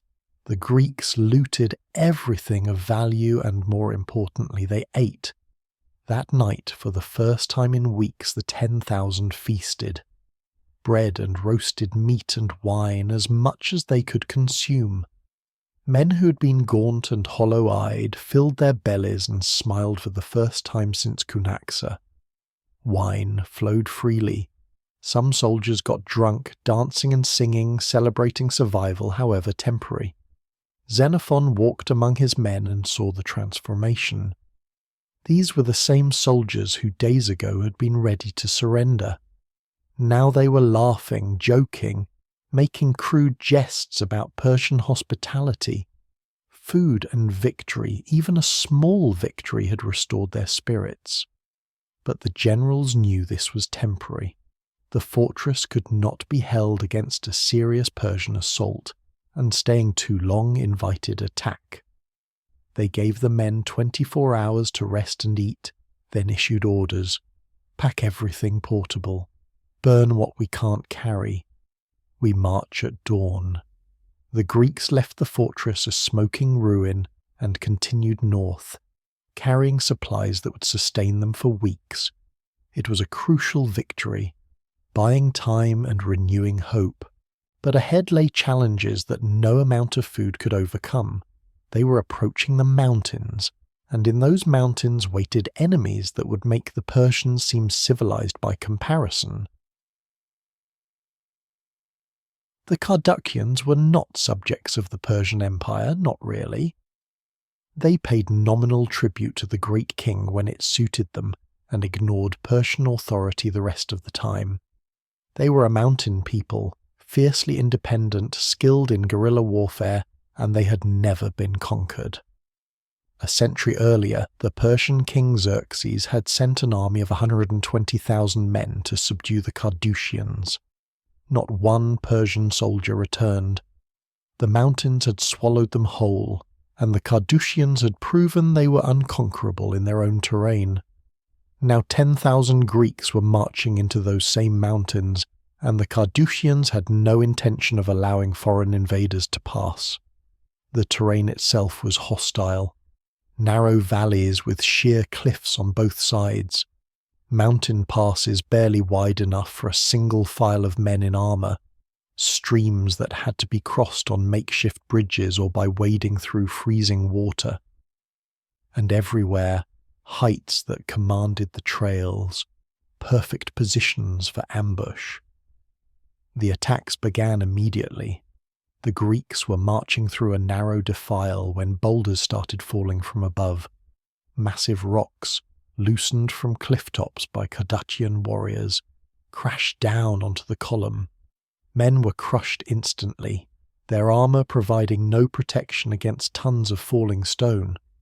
Others were knocked off the trail by glancing blows, tumbling down into ravines, screaming until they hit the bottom. Greek hoplites tried to climb the cliffs to engage the attackers, but the Cardachians were gone before the heavily armoured Greeks could reach them. They knew every goat track, every hidden path. They would attack, kill, and vanish like ghosts. Then the arrows started. Cardachian archers positioned on ridges above the trail rained arrows down on the trapped Greeks below. The hoplites raised shields overhead, forming a makeshift roof, but arrows found gaps, struck men in the legs and feet, brought soldiers down screaming. Xenophon, commanding the rearguard, watched his men die and realized they were in worse danger now than they had been with the Persians. At least Tissaphernes fought like a civilized enemy, with armies and formations and predictable tactics. The Carduchians fought like animals, like wolves hunting prey, and the Greeks had no effective counter. That night, the Greek generals held an emergency council. They had lost over 100 men in a single day of marching, and they had barely penetrated into Carduchian territory. At this rate, the army would be bled to death before they emerged from the mountains. Chrysippus proposed sending envoys to negotiate safe passage, offering payment or tribute.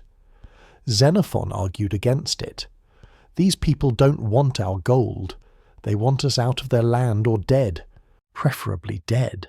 Negotiation won't work. Then what do you suggest? Chrysippus demanded. Xenophon thought for a moment, then outlined a new strategy. We adapt. The phalanx is useless in this terrain. We can't fight in formation on narrow mountain trails, so we stop trying. We send light infantry ahead to seize the high ground before the Cardachians can occupy it. We use our own archers to suppress their positions. We move in smaller, more mobile units that can maneuver in the mountains. It was a radical proposal, essentially dismantling the Greek way of war that had made them dominant. But Chrysippus recognized the necessity. Do it, whatever keeps us alive. The next day, the Greek army moved differently. Advance units of light infantry and archers moved ahead of the main column, racing to occupy hilltops and ridgelines before the Cardachians could use them. When Cardachian warriors appeared, Greek archers engaged them in missile duels, suppressing their positions while the main column passed below. It helped, but the Carduchians adapted too. They began setting ambushes at river crossings, blocking narrow passes with improvised fortifications, attacking at night when the Greeks were most vulnerable. The fighting became constant, vicious, personal. There were no grand battles, just endless small engagements, brutal close quarters, combat in terrain that favoured the defenders utterly. Greek soldiers began to hate the Carduchians with a passion they had never felt for the Persians. At least Tissaphernes was a civilized enemy. The Carduchians were savages who showed no mercy and expected none. When the Greeks captured Carduchian warriors, they repaid cruelty with cruelty. Prisoners were executed, sometimes tortured for information about the terrain ahead. Villages that resisted were burned, the inhabitants killed. It was savage warfare that stripped away any pretense of Greek civilization and revealed the brutal pragmatism beneath. The worst moment came at a place Xenophon describes simply as the pass. The Greeks approached a narrow defile, barely 20 feet wide, running between sheer cliff walls that rose hundreds of feet on either side. It was the only route forward. There was no way around it, and the Carduchians held it in force. Thousands of warriors occupied the heights on both sides of the pass, armed with bows, slings, and piles of stones.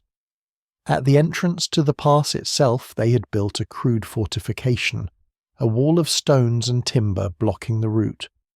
Behind that wall stood more warriors, spears ready, waiting for the Greeks to try to force the passage. Chrysippus examined the situation and concluded it was impossible. A frontal assault would be suicide. The Greeks would be funneled into the narrow pass, unable to deploy in formation, taking casualties from above and ahead simultaneously. They would be slaughtered before they got halfway through. But there was no other route. Scouts had explored for miles in both directions. The mountains were impassable. This pass was the only way forward. If they couldn't take it, they couldn't continue. And if they couldn't continue, they would die here, trapped in the mountains, hunted by the Carduchians until the last Greek fell. Xenophon volunteered to lead a flanking attack. It was insane, but it was the only option. He would take a force of light infantry and attempt to climb around the mountain, circling behind the Carduchian position under cover of darkness. If they could strike the enemy from behind at dawn while the main army assaulted from the front, they might break through.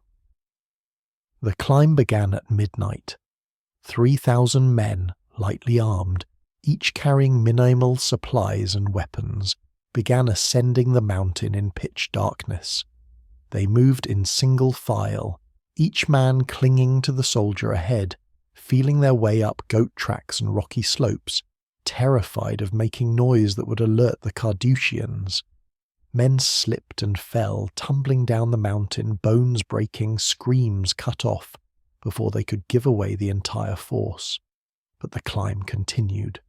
For 6 hours they ascended in darkness, muscles burning, lungs gasping in the thin mountain air, fingers bleeding from gripping rocks.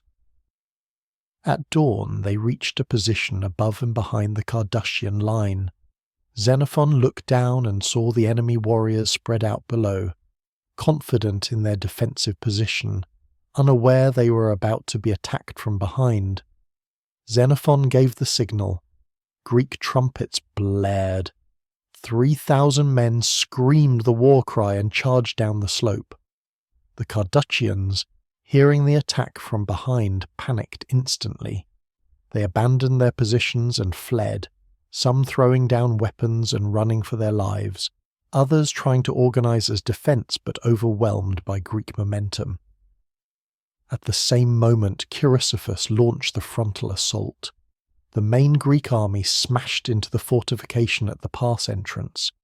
Hoplites with shields locked, ramming through the crude wall with sheer mass and determination. The Carduchians broke and scattered. The pass was taken. The way forward was open. But the victory came at terrible cost. Over 200 Greeks died in the assault, some in the climb, others in the fighting. The wounded numbered even more, and the Carduchians, though defeated, were not destroyed. They retreated into the mountains and continued harassing the Greek column from a distance. For 7 days and 7 nights, the Greeks fought through Carduchian territory. 7 days of constant combat, constant terror, constant death.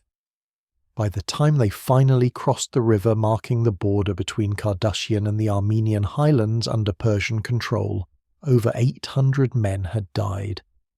The Carduchians did not pursue beyond their borders.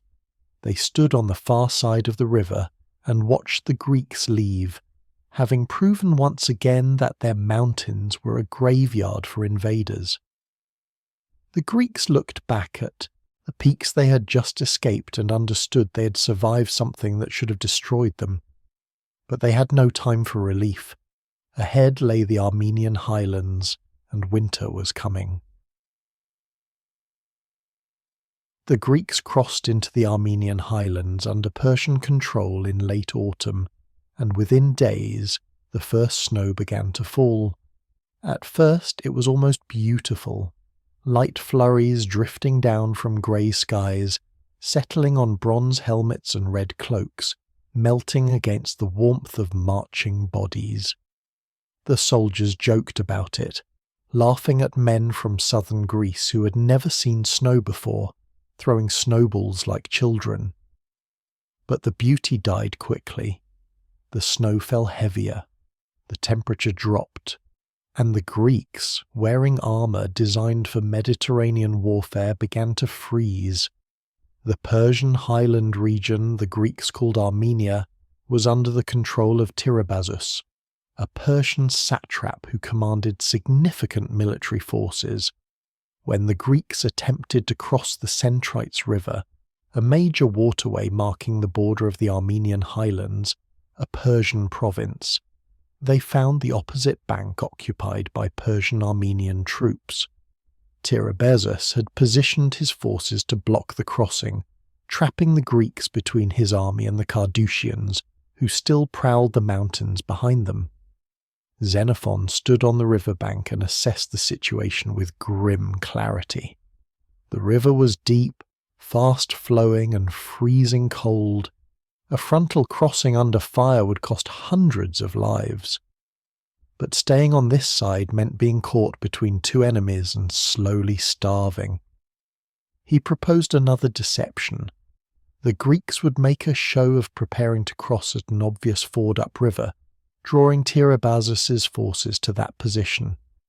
Meanwhile, a select force under Chrysophus would secretly march downriver to a hidden crossing point and attack the Armenians from an unexpected direction. The plan required precise coordination and incredible courage from the men making the actual crossing. The river was chest-deep in places, the current strong enough to sweep men off their feet, and the water temperature was just above freezing. That night, Chrysophus led 2,000 men on a forced march through darkness, moving downstream to the secret ford. At dawn, they began wading across, shields held high to keep them dry, weapons gripped in numb fingers, teeth chattering so hard men feared they would crack. The cold was indescribable.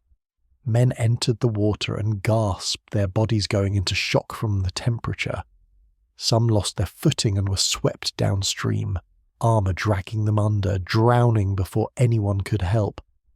But the rest pushed forward, step by agonizing step, until they reached the far bank.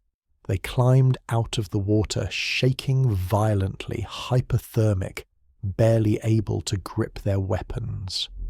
But they formed ranks and attacked the nearest Armenian position held by Persian imperial troops. The surprise was complete. The Armenians, focused on the Greek demonstrations upriver, had no troops guarding this crossing. Chrysophus's force swept through their flank positions and began rolling up the defensive line. Tiribazus, seeing his position collapsing, ordered a retreat. The Armenians fell back in good order, but the crossing was secured. The main Greek army surged across, and by midday the entire force was on the Armenian side of the river, held by Persian troops. But the cost was immediate. Men who had crossed the freezing river began collapsing as hypothermia set in. Despite being out of the water, their body temperatures continued to drop, wet clothing freezing solid against their skin. Fires were lit desperately, but dozens of men died anyway, their bodies simply shutting down from the cold, and the snow kept falling. The march through the Armenian highlands, a Persian satrapy, became a nightmare that made the Carduchian mountains seem merciful by comparison. Snow fell constantly, sometimes light flurries, sometimes blizzards that reduced visibility to arm's length. The wind cut through clothing and armour like knives of ice, wind-chill dropping temperatures far below freezing. The Greeks, most of whom had never experienced winter this severe, began dying in numbers that exceeded combat casualties. Frostbite was the first killer. Men wore open sandals, the traditional Greek footwear, which provided no protection against snow and ice. Their feet froze, toes turning white, then grey, then black. Xenophon describes soldiers waking to find their feet frozen to the ground, flesh stuck to ice, having to be chipped free. Many lost toes, some lost entire feet to frostbite. the dead flesh rotting while they still lived. Snow blindness struck men who marched through endless white landscapes without protection for their eyes. The constant glare from sun reflecting off snow burned their vision, leaving them temporarily or permanently blind. These men had to be led by comrades, stumbling along in darkness, useless in combat, a burden on an army that could afford no burdens. Hypothermia killed steadily. Men who sat down to rest often could not get up again, their muscles too cold, their bodies shutting down. Officers walked among the troops, shouting, kicking, doing anything to keep men moving, because to stop was to die. Soldiers fell asleep and never woke, freezing to death in their sleep, faces peaceful as if they had simply decided to rest forever. The baggage animals suffered and died. Horses and mules collapsed in the snow, unable to continue. When the Greeks cut them open, hoping to salvage meat, they found the animals' internal organs frozen solid. The creatures had been walking dead, their bodies already shutting down from the cold. Food ran out repeatedly. The Greeks were marching through sparsely populated highlands where villages were small and poor. They took what they could find, but it was never enough. Men survived on handfuls of grain, mouthfuls of snow, and the occasional piece of meat from slaughtered pack animals. Hunger weakened them, making them more vulnerable to cold and disease. Tiribazus shadowed them constantly with his cavalry, never engaging directly but harassing the column, picking off stragglers, waiting for the Greeks to weaken enough for a final attack. The psychological pressure was crushing. Every day brought new deaths from cold, hunger, disease, and enemy action. Every night men wondered if they would survive until morning. Xenophon, commanding the rearguard, saw the worst of it. His units were the last in column, the most vulnerable to attacks by Armenian troops fighting for Persia, the most exposed to the elements. He watched men die daily and forced himself to keep moving forward, to maintain discipline, to never show the despair he felt. One night, seeking shelter in a village the Greeks had seized, Xenophon discovered something remarkable. The villagers used a strange ointment, a mixture of lard, sesame oil, bitter almonds, and turpentine, rubbed on exposed skin to protect against frostbite. The Greeks adopted it immediately, smearing the foul-smelling paste on their faces, hands, and feet. It helped marginally, enough to save lives, but Tiribazus remained the greatest threat. The Armenian satrap ruling this Persian highland province was patient, professional, and dangerous. He waited for his opportunity, and it came when the Greeks scattered across multiple villages seeking shelter from a particularly brutal storm. Xenophon's scouts brought him intelligence that changed everything. Tiribazus was planning a dawn attack, intending to strike the scattered Greek contingents before they could concentrate into a defensive formation.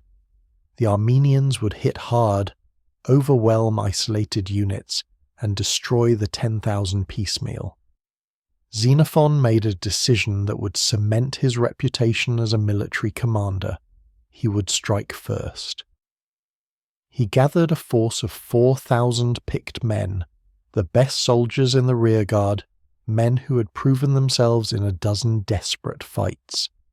He explained the mission simply. They would march through the night, locate Tiribazus' camp, and attack at dawn before the Armenians could launch their own assault. It was a desperate gamble, a night march through a snowstorm, attacking an enemy of unknown strength in his own camp, gambling everything on surprise and speed. The march began at midnight. 4,000 men moving through darkness and snow, each man following the soldier ahead by touch more than sight. No torches, no light. Absolute silence except for the crunch of boots in snow and the howl of wind. Men fell and were helped up. Others wandered off the path and had to be retrieved. The cold was brutal, worse than anything they had experienced marching, because they were moving slowly, cautiously, and the wind cut through them without mercy. Some soldiers collapsed from hypothermia during the march and had to be carried, or left behind, but Xenophon drove them forward, his own body numb, his mind focused on a single objective: find the enemy camp, attack at dawn, win or die. They found the satrap's camp 2 hours before sunrise. Cooking fires still burned, providing points of light in the darkness. Sentries stood watch, but they were cold, miserable, focused on staying warm rather than watching for enemies crazy enough to attack in a blizzard. Xenophon positioned his men in a wide arc around the camp, then waited for dawn. As the first grey light touched the eastern sky, he gave the signal. Greek war trumpets shattered the morning silence. 4,000 voices screamed the war cry, a sound like the howl of hunting wolves. The Greeks charged from all sides simultaneously, bursting into the satrap's camp with spears thrusting and swords swinging. The Armenians, jolted awake from sleep, panicked completely. Half-dressed men stumbled from tents, reaching for weapons that weren't there, trying to organize a defense in total chaos. Greek hoplites were among them, killing methodically, professionally, showing no mercy. Tirabazil himself barely escaped, fleeing into the snow wearing only his undergarments, his armor and weapons left behind. His army scattered in all directions, abandoning everything in their terror and confusion. The Greeks captured the satrap's camp. Tents, supplies, weapons, horses, treasure. More importantly, they had broken Tirabazis' army. The satrap would not pursue them again. The threat from the Armenian highlands, a Persian satrapy, was over. But the cost was high. Of the 4,000 men who marched on the night attack, 300 never made it back, dead from hypothermia during the march or killed in the fighting. Another 200 were so severely frostbitten they could no longer march and had to be left in villages along the route, hoping local populations would show mercy. Still, the Greeks celebrated. They had seized enough supplies to feed the army for weeks. They had broken their pursuers, and most importantly, they had proven once again that they could fight and win even in conditions that should have destroyed them. The march through the Armenian highlands, a Persian satrapy, continued, but Tirabazis did not follow. The 10,000 moved through a hostile landscape, taking what they needed from villages, fighting when they had to, surviving by sheer stubbornness and discipline.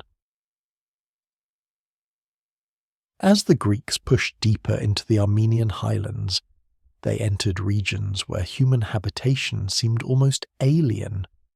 Villages were built partially underground, houses carved into hillsides with only the roofs visible at ground level.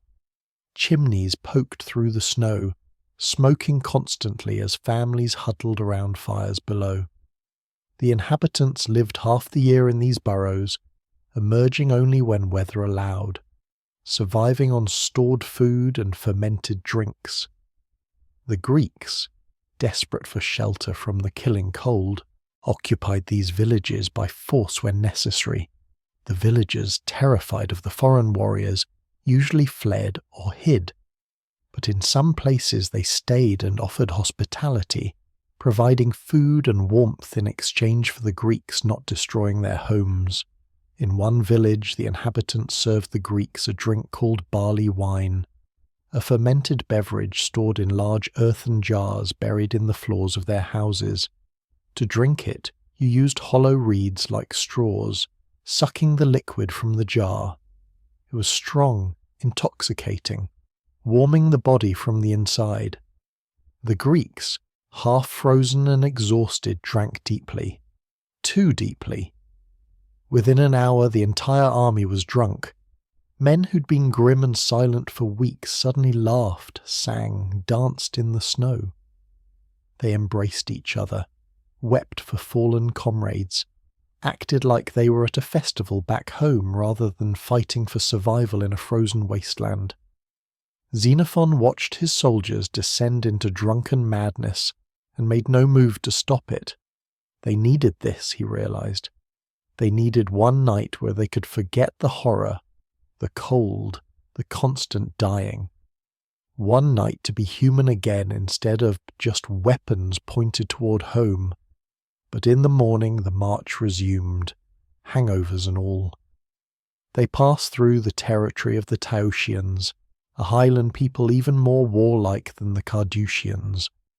The Taotians built their settlements on high hills, fortified naturally by terrain and deliberately by walls and towers.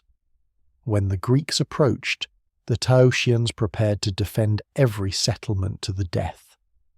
The siege of one Taotian fortress became one of the most horrific episodes of the march.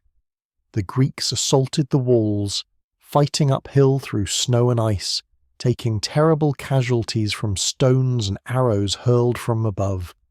When they finally breached the walls, the defenders refused to surrender. Taotian families threw themselves off the cliffs rather than be captured. Xenophon describes watching in horror as parents hurled their children into the abyss, then jumped after them, choosing death over slavery or whatever fate they imagined the Greeks would inflict. The Greeks stormed through the fortress and found it full of corpses, entire families dead by their own hands. It was a Pyrrhic victory that left the Greeks shaken. They had won. But what had they won?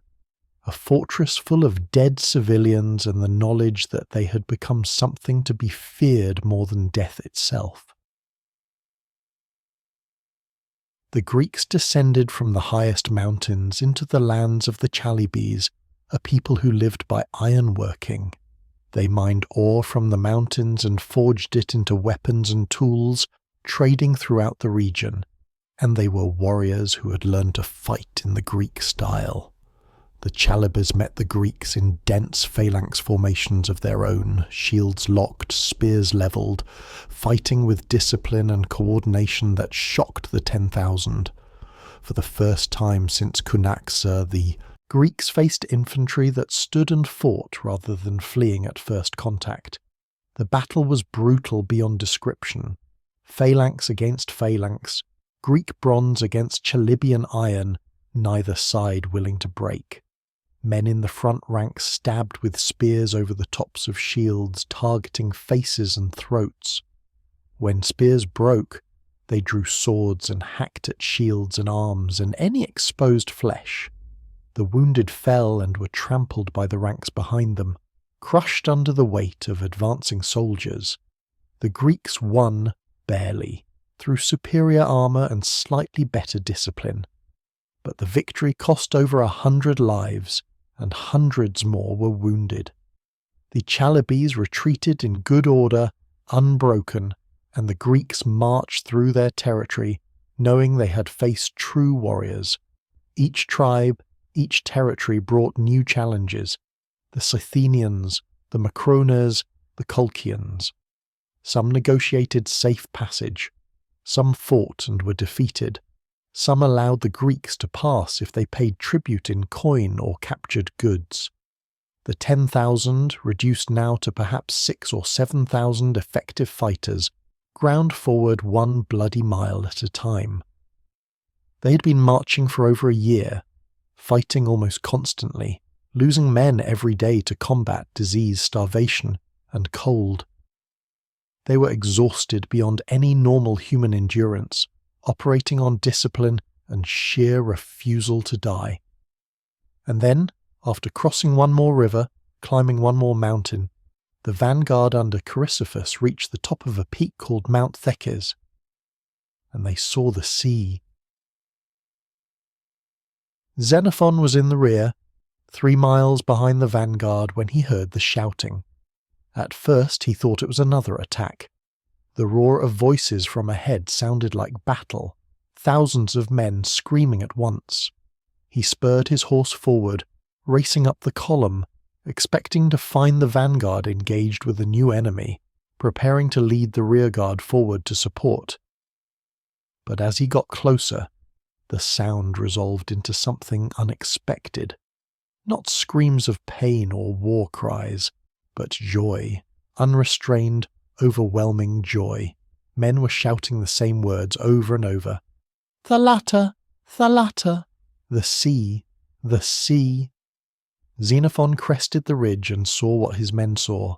Before them, stretching to the horizon, gleaming in the afternoon sun like hammered silver, was the Black Sea, the highway home.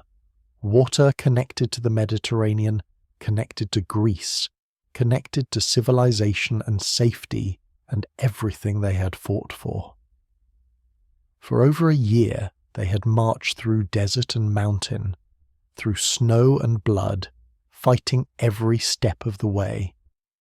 Over 5,000 of their comrades lay dead in unmarked graves across 1,000 miles of a hostile territory. They had suffered horrors no one should survive, endured conditions that should have broken them, faced enemies that should have destroyed them, and they had made it. Against all logic, all probability, all reasonable expectation, they had survived. The entire vanguard was weeping, hardened warriors with tears streaming down their faces, embracing each other, shouting themselves hoarse. Men fell to their knees, thanking the gods, making prayers and vows. Others simply stood in silence, staring at the sea, unable to process that it was real, that they had actually made it. Xenophon dismounted and walked among his men, and found himself weeping too. He, the philosopher who had joined this expedition for adventure, who'd never commanded soldiers before, who'd been elected general at a moment of desperation. He had led these men through hell and brought them to the sea. The rearguard climbed to the ridge, and when they saw the water, they erupted in the same celebration. "Thalatta! Thalatta!" The cry echoed across the mountain, a sound of triumph and relief and joy so pure it seemed to shake the stones. They built a cairn on Mount Thetches, a massive pile of stones to mark the spot where they had first seen salvation. Every soldier added a stone, and some left their shields and spears as offerings to the gods, sacred objects laid down in thanks for their survival. The Greeks had reached the sea, but the journey was not over yet. The Greek city of Trapezus lay on the coast below, a colonial settlement founded centuries earlier, now part of the network of Greek trading cities around the Black Sea. The 10,000 descended from the mountains and approached the city, expecting to be welcomed as brothers, as fellow Greeks who had survived an impossible ordeal. The reception was complicated. The citizens of Trapezus were Greeks, yes, but they were also merchants who depended on trade relationships throughout the region. They welcomed the 10,000 with caution, providing supplies and allowing the army to camp outside the walls, but also making clear that 6,000 battle-hardened mercenaries could not stay indefinitely. The Greeks rested for 30 days, the first real rest they had experienced since leaving Babylon. They held athletic games to honour the gods, traditional Greek competitions, wrestling, running, boxing, javelin throwing. For a brief moment they were civilized Greeks again rather than desperate survivors. But the question of how to get home loomed over everything. There were not enough ships in Trapezus to transport the entire army. Hiring sufficient vessels would cost a fortune they did not have. The generals debated constantly. Should they split up? Should they march along the coast? Should they try to find employment with local rulers to earn passage money? Xenophon proposed a radical idea: settle here. found a new Greek city on the Black Sea coast, claim conquered territory, established themselves as colonists rather than mercenaries. The soldiers would have land, homes, a future. It was better than begging for passage from cities that did not want them. The proposal gained traction briefly, but other generals objected. Timesian argued that Xenophon just wanted to be founder king of his own city, seeking glory and power. Accusations flew. Trust eroded. The army nearly split apart in political infighting after surviving everything else. Finally, they decided to continue marching west along the coast toward Byzantium, moving through Greek colonial cities, hoping to find employment or passage. It should have been the easy part of the journey. They were among Greeks now, in civilized territory. But the march proved almost as difficult as escaping from Persia. The coastal cities were poor and small, unable to feed thousands of hungry soldiers. The surrounding territories were controlled by barbarian tribes who attacked the Greeks when they foraged inland. The 10,000 found themselves begging for food, working as mercenaries for local rulers, fighting in petty regional conflicts for scraps of payment. At the city of Kotiora, the army debated again about splitting up or staying together. Some units wanted to sail home immediately, others wanted to continue marching. Xenophon argued passionately for unity, reminding them that division meant weakness, that they had survived this long precisely because they stayed together as a disciplined force. The speech worked, barely. The army stayed united and marched on. They reached Sinope, a larger and wealthier Greek city, where they were received with more genuine hospitality. The Sinopeans provided supplies and ships, though still not enough to transport everyone. The Greeks hired themselves out to local powers, fighting against neighbouring tribes, earning enough money to hire more transport vessels. Month after month they worked their way along the coast, fighting, begging, negotiating, surviving day by day. The Great March had degraded into a desperate scramble for survival among people who should have been allies but viewed them as dangerous foreigners. Finally, after approximately 18 months since they had marched out of Sardis in spring 401 BC with Cyrus, the 10,000 reached Byzantium, the great city controlling the Bosporus Strait, the gateway between the Black Sea and the Mediterranean, between Asia and Europe. Here at last they could find passage home to Greece. Ships docked at Byzantium regularly, trading routes connected to every Greek city. Freedom was so close they could taste it. But Byzantium was controlled by a Spartan governor named Anaxibius, and he had other plans. Anaxibius saw 6,000 battle-hardened mercenaries, unemployed, desperate, dangerous. He saw a military force that could be useful or could be a threat, and he saw an opportunity for profit. He promised to help transport the Greeks back to the mainland, offering to negotiate with ship captains, arrange passages, facilitate their return home. The Greeks, exhausted and trusting, believed him. Anaxibius lied. Instead of arranging passage, he attempted to sell the 10,000 into slavery, negotiating with Thracian warlords who wanted Greek soldiers for their own wars. When the Greeks discovered the betrayal, they erupted in fury. A riot nearly broke out in Byzantium. Greek mercenaries, armed and angry, confronted Spartan troops in the streets. The city teetered on the edge of violence that would have turned it into a battlefield. Only Xenophon's intervention prevented slaughter. He negotiated directly with Anaxibius, his Athenian eloquence and philosophical training serving him better than any weapon. Eventually an arrangement was reached. The 10,000 would leave Byzantium and enter service with Thracian rulers, fighting in regional wars for payment that would eventually allow them to buy passage home. It was not the triumphant return they had dreamed of, but it was survival. The army fragmented.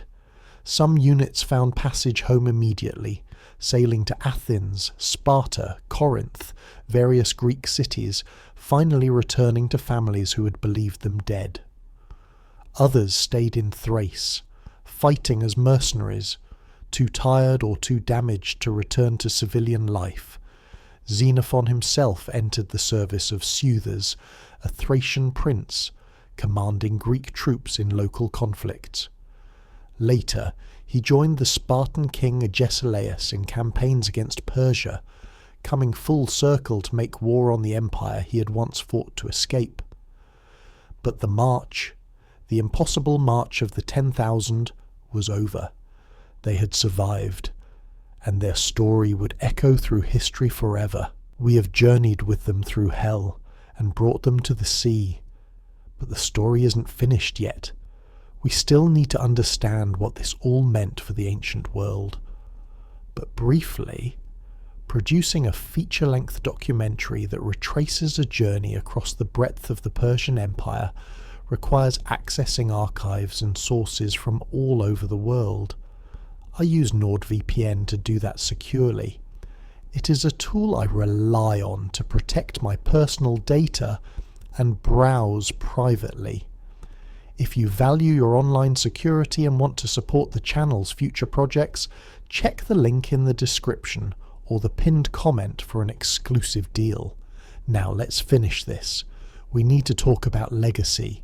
We need to talk about why the March of the 10,000 still matters today. Let's talk numbers, because numbers tell a story that words sometimes cannot.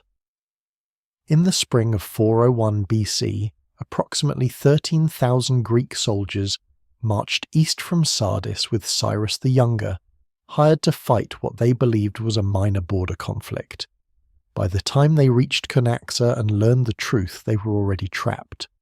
After the Battle of Cunaxa and the murder of the generals, the 10,000 began their march home. Xenophon's account tracks the losses with meticulous detail. In the fighting retreat from Babylonia, they lost hundreds to Persian cavalry harassment. In the 7 days through Carduchian territory, they lost over 800 men to ambush and mountain warfare. In the Armenian highlands, they lost perhaps 2,000 to combat, cold, disease, and starvation.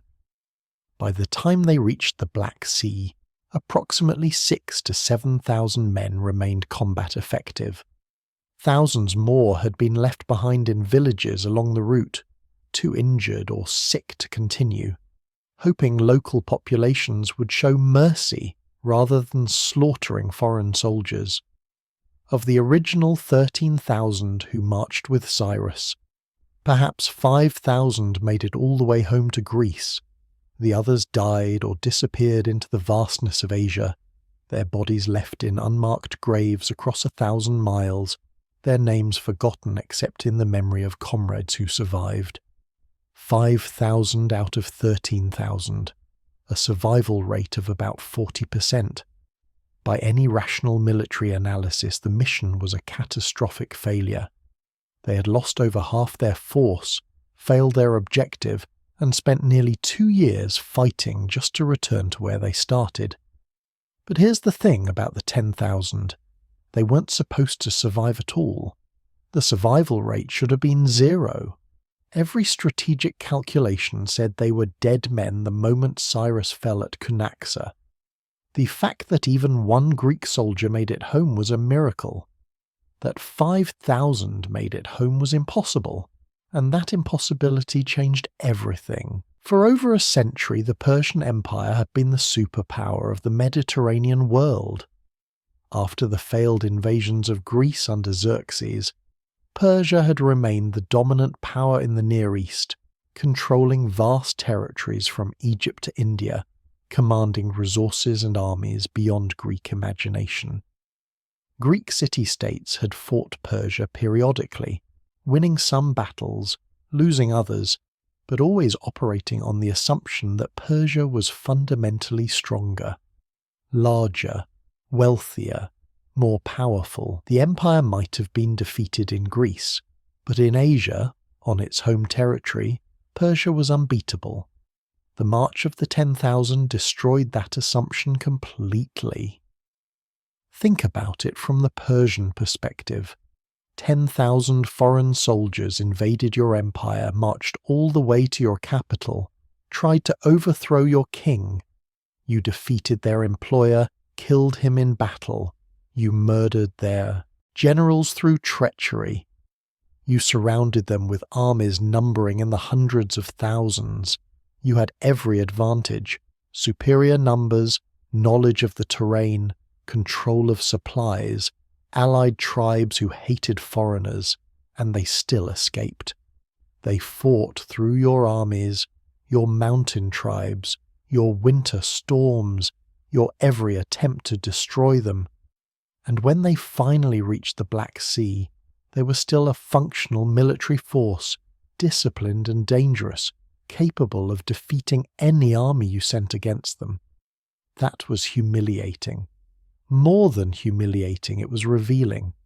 It proved that Persian military power was hollow, that the empire's vast armies could not defeat a relatively small force of disciplined Greek infantry. It demonstrated that the interior of the empire was vulnerable, that Greek armies could march through Persian territory with impunity as long as they maintained discipline and competent leadership. Greek intellectuals and politicians understood the implications immediately. If 10,000 men could do this by accident, in a defensive retreat, what could a properly organized invasion accomplish? What could 50,000 Greeks do if they marched east not to escape but to conquer? These questions dominated Greek strategic thinking for the next generation, and they led directly to the conquests of Alexander the Great. Xenophon returned to Greece a changed man. The student of Socrates, who had left Athens seeking adventure and philosophical enlightenment, had become a general, a warrior, a leader of men in the most desperate circumstances imaginable. He was exiled from Athens for his service to Sparta, Athens' rival and enemy. He settled on an estate in Elis, provided by the Spartans, and lived as a gentleman farmer, hunting, writing, and reflecting on his experiences, and he wrote the Anabasis. The title means the march up country or the expedition, and it became one of the most influential military memoirs ever written. Xenophon wrote in clear, spare prose, describing events with the eye of a participant and the analytical mind of a philosopher. He didn't glorify the march or his own role. He described what happened, the good and bad, the victories and mistakes, with brutal honesty. The Anabasis became an immediate bestseller in the ancient world. It was copied, distributed, read by generals and politicians across the Greek world. Military commanders studied it for tactical lessons: how to organize a fighting retreat, how to adapt tactics to new terrain, how to maintain discipline under extreme stress, how to lead men through impossible situations. But the book was more than a military manual. It was also a philosophical meditation on leadership, courage, and human resilience. Xenophon had studied under Socrates, and that philosophical training shaped his narrative. The Anabasis asks deep questions. What makes a good leader? How do humans behave under extreme pressure? What separates civilization from savagery? How do you maintain moral integrity when survival requires brutal pragmatism? These questions resonated across centuries. Roman generals read the Anabasis and learned from Xenophon's experiences. Byzantine emperors studied it. Medieval commanders referenced it. The book was translated into Latin, Arabic, and eventually every major European language. When the Renaissance rediscovered classical literature, the Anabasis became required reading for educated Europeans. Military academies used it as a textbook. Napoleon reportedly carried a copy on campaign. British officers in colonial wars cited Xenophon when planning fighting retreats through hostile territory. The book influenced literature beyond military history. The structure of the Anabasis, a journey narrative with a diverse cast of characters facing escalating challenges, became a template for adventure stories. From the Odyssey to Lord of the Rings, you can trace the DNA of Xenophon's narrative structure, and the famous cry "THALATTA, THALATTA" became one of the most iconic moments in Western literature, referenced and echoed in countless works. The moment of seeing the sea after impossible hardship became a universal symbol of hope, perseverance, and eventual triumph. But the most direct impact of the 10,000 was military and geopolitical. In the decades after Xenophon's march, Greek attitudes toward Persia shifted dramatically. The empire was no longer viewed as invincible. It was seen as weak, decadent, ripe for conquest. Greek intellectuals and military leaders began openly discussing the possibility of invading Persia, not for plunder or revenge, but for permanent conquest.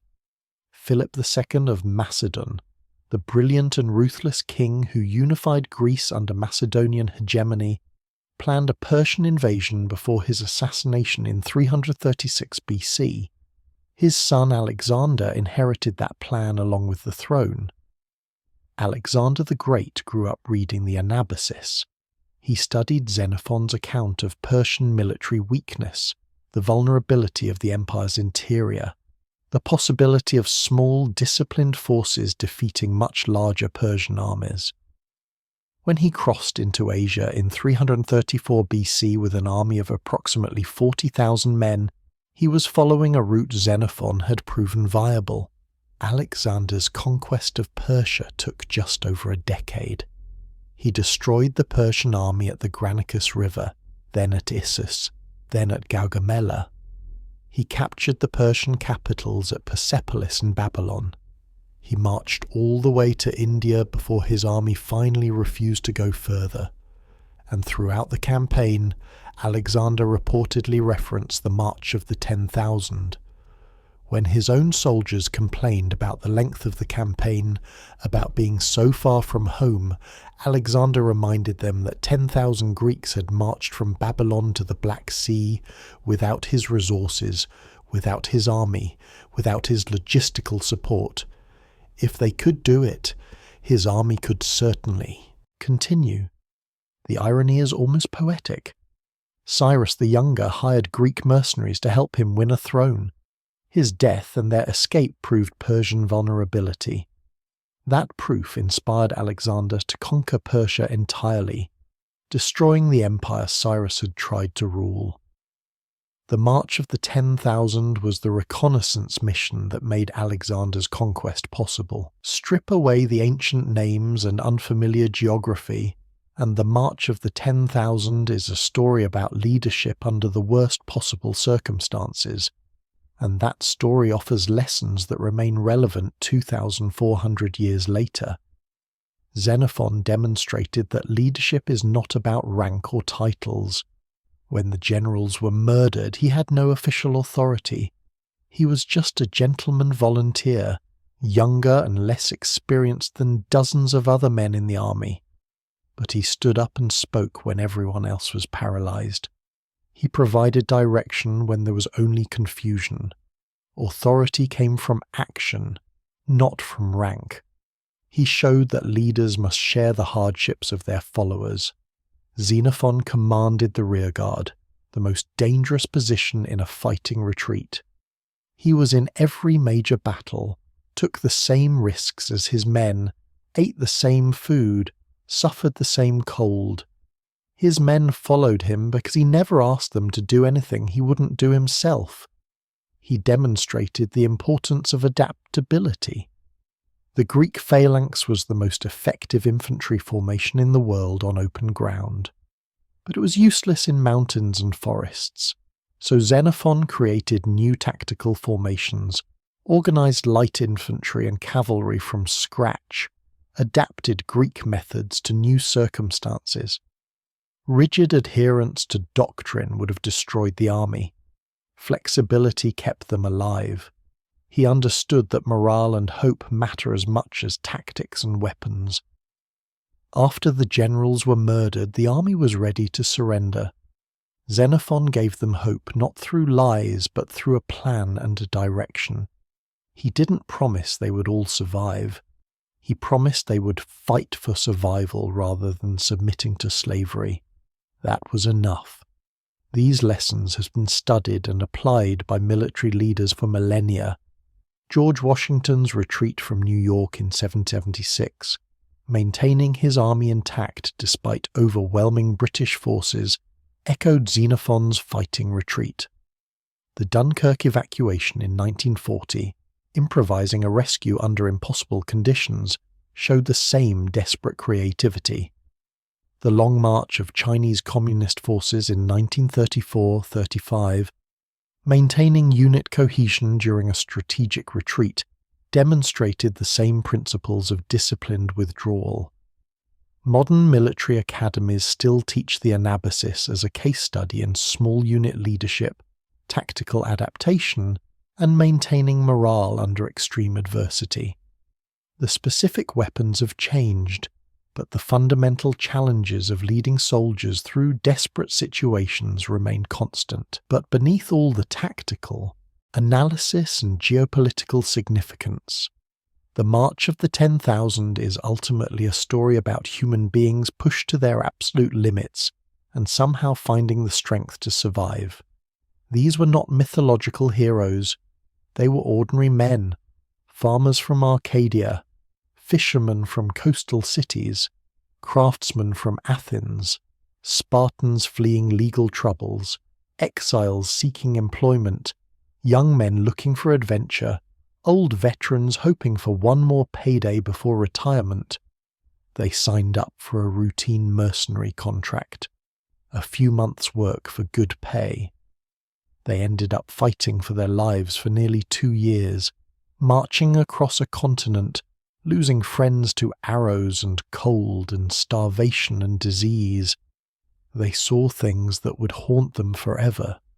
Comrades crushed by falling boulders, frozen to death in the night, left behind on mountain trails because they couldn't keep up. When they finally made it home, they were changed. You don't survive what they survived and return to normal life unchanged. Some became career mercenaries, unable to readjust to civilian existence, selling their skills to whoever would pay until they died in some forgotten battle. Others settled into quiet lives, trying to forget the horror but waking in the night to memories of the march. Xenophon captured something of this in his writing. The Anabasis is written in a spare, almost clinical style, but the trauma bleeds through. The casual mentions of men who fell sick and died, the descriptions of soldiers with frostbitten feet being left behind, the accounts of villages massacred when they resisted. The text is haunted by ghosts, by the thousands who didn't make it home, and yet there's also triumph in the story. Not glory or heroism in the traditional sense, but something quieter and more profound. The triumph of ordinary people refusing to quit when quitting would have been so much easier. The triumph of maintaining your humanity and discipline when brutality and chaos would be so much more natural. The 10,000 were not heroes by choice. They were professionals trying to survive a nightmare created by powerful men who cared nothing for their lives. But they became heroes through their refusal to surrender, their determination to make it home despite impossible odds, their commitment to each other even when everything else had failed. This channel is called Wars in History, and our motto is the brutal truth of warfare. So let's end with that brutal truth about the March of the 10,000. War is not glorious, it's not noble, it's not a grand adventure where heroes fight villains and good triumphs over evil. War is ordinary people being ground up in the machinery of conflicts they didn't choose, serving leaders who view them as expendable tools, dying in ways that are painful and meaningless and quickly forgotten. Cyrus the Younger wanted a throne. Artaxerxes wanted to keep his throne. Tissaphernes wanted power and glory. These powerful men played their games of empire, and 10,000 Greek soldiers were the pieces they moved and sacrificed. Most of those soldiers never made it home. Their bones lie scattered across the mountains of Cadusian territory and the Armenian highlands in unmarked graves, or no graves at all, just bodies left where they fell. No monuments, no honours, just death in a foreign land, far from family, forgotten by history except as numbers in Xenophon's account. That's the brutal truth. War consumes people. It destroys lives. It creates trauma that echoes through generations. The March of the 10,000 is celebrated as a triumph of human endurance, and it is that. But it's also a tragedy. Thousands of lives cut short or permanently damaged by a conflict that never should have involved them. But here's the other truth. Within that tragedy, there is something genuinely heroic. Not in the glorified Hollywood sense, but in the quiet, grinding determination to survive when survival seems impossible. In the refusal to surrender when surrender would be so much easier. In the loyalty to comrades that keeps you moving forward when every rational part of your brain is screaming to give up. The 10,000 didn't choose to be heroes, they just refused to die quietly. And that refusal, that stubborn insistence on survival against impossible odds, is something that transcends the specific circumstances of ancient warfare and speaks to something fundamental about human nature. We remember them not because they won some glorious victory, but because they survived when they shouldn't have. Because they made it home through discipline, leadership, and sheer bloody-minded refusal to quit. Because their story proves that even in the darkest circumstances, when all hope seems lost, ordinary people can do extraordinary things. That's why we're still talking about the march of the 10,000 24 centuries later. That's why the Anabasis is still read, still studied, still cited. That's why THALATTA, THALATTA still resonates as a cry of triumph and hope. Because their story is not really about ancient warfare or Persian politics or Greek military tactics. It's about the human capacity to endure, to adapt, to survive. It's about what happens when ordinary people face impossible situations and refuse to accept defeat. It's about the power of leadership, discipline, and collective purpose to overcome obstacles that should be insurmountable. 10,000 men marched into the heart of an empire and marched back out again, scarred but unbroken. They proved that the greatest empire on earth was vulnerable. They demonstrated that leadership and discipline matter more than numbers. They showed that ordinary people can survive extraordinary circumstances through courage, adaptability, and refusal to surrender. Their march changed history. It exposed Persian weakness and made Alexander's conquest possible. It created one of the most influential military memoirs ever written. It gave us stories and lessons that have resonated through 24 centuries of human civilization. But more than any of that, the March of the 10,000 gave us hope. Hope that even when surrounded by enemies, far from home, with no clear path to safety, it's still possible to survive. Hope that leadership can emerge from unexpected places when needed most. Hope that ordinary people, working together with discipline and purpose, can overcome obstacles that seem insurmountable. The soldiers of the 10,000 are long dead, their bones dust, their names mostly forgotten. But their story lives on, in every military academy that studies the Anabasis, in every fighting retreat that echoes their tactics, in every leader who stands up when everyone else is paralyzed by fear, in every person who refuses to quit when quitting would be so much easier. That's the legacy of the 10,000. Not monuments or glory, but a story that proves the power of human resilience, the importance of leadership, and the possibility of survival against impossible odds.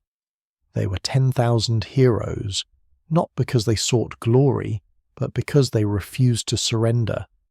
They marched into hell and marched back out again, and their impossible march lit a torch that still burns today, showing us that even in our darkest moments, even when all hope seems lost, survival is possible if we refuse to quit. This is the story of 10,000 heroes who marched into the heart of an empire and made it home through blood, discipline, and iron will. If this 2-hour journey through one of history's most incredible true stories moved you, I have a request. Please ensure you are subscribed and like the video. It helps the algorithm show this history to more people. And if you want to directly support the massive amount of research that goes into these long-form documentaries, you can now buy me a coffee on Ko-fi. The link is right down in the description. It helps me secure the books and resources needed to keep these stories alive. Leave me a comment below. Tell me what part of this story hit you the hardest. Was it Xenophon's speech, the nightmare march through the mountains, or that incredible moment when they finally saw the sea? Thank you for spending over 2 hours with me on this journey. Until the next battle, stay curious and never forget the cost of the freedom we inherited. THALATTA, THALATTA.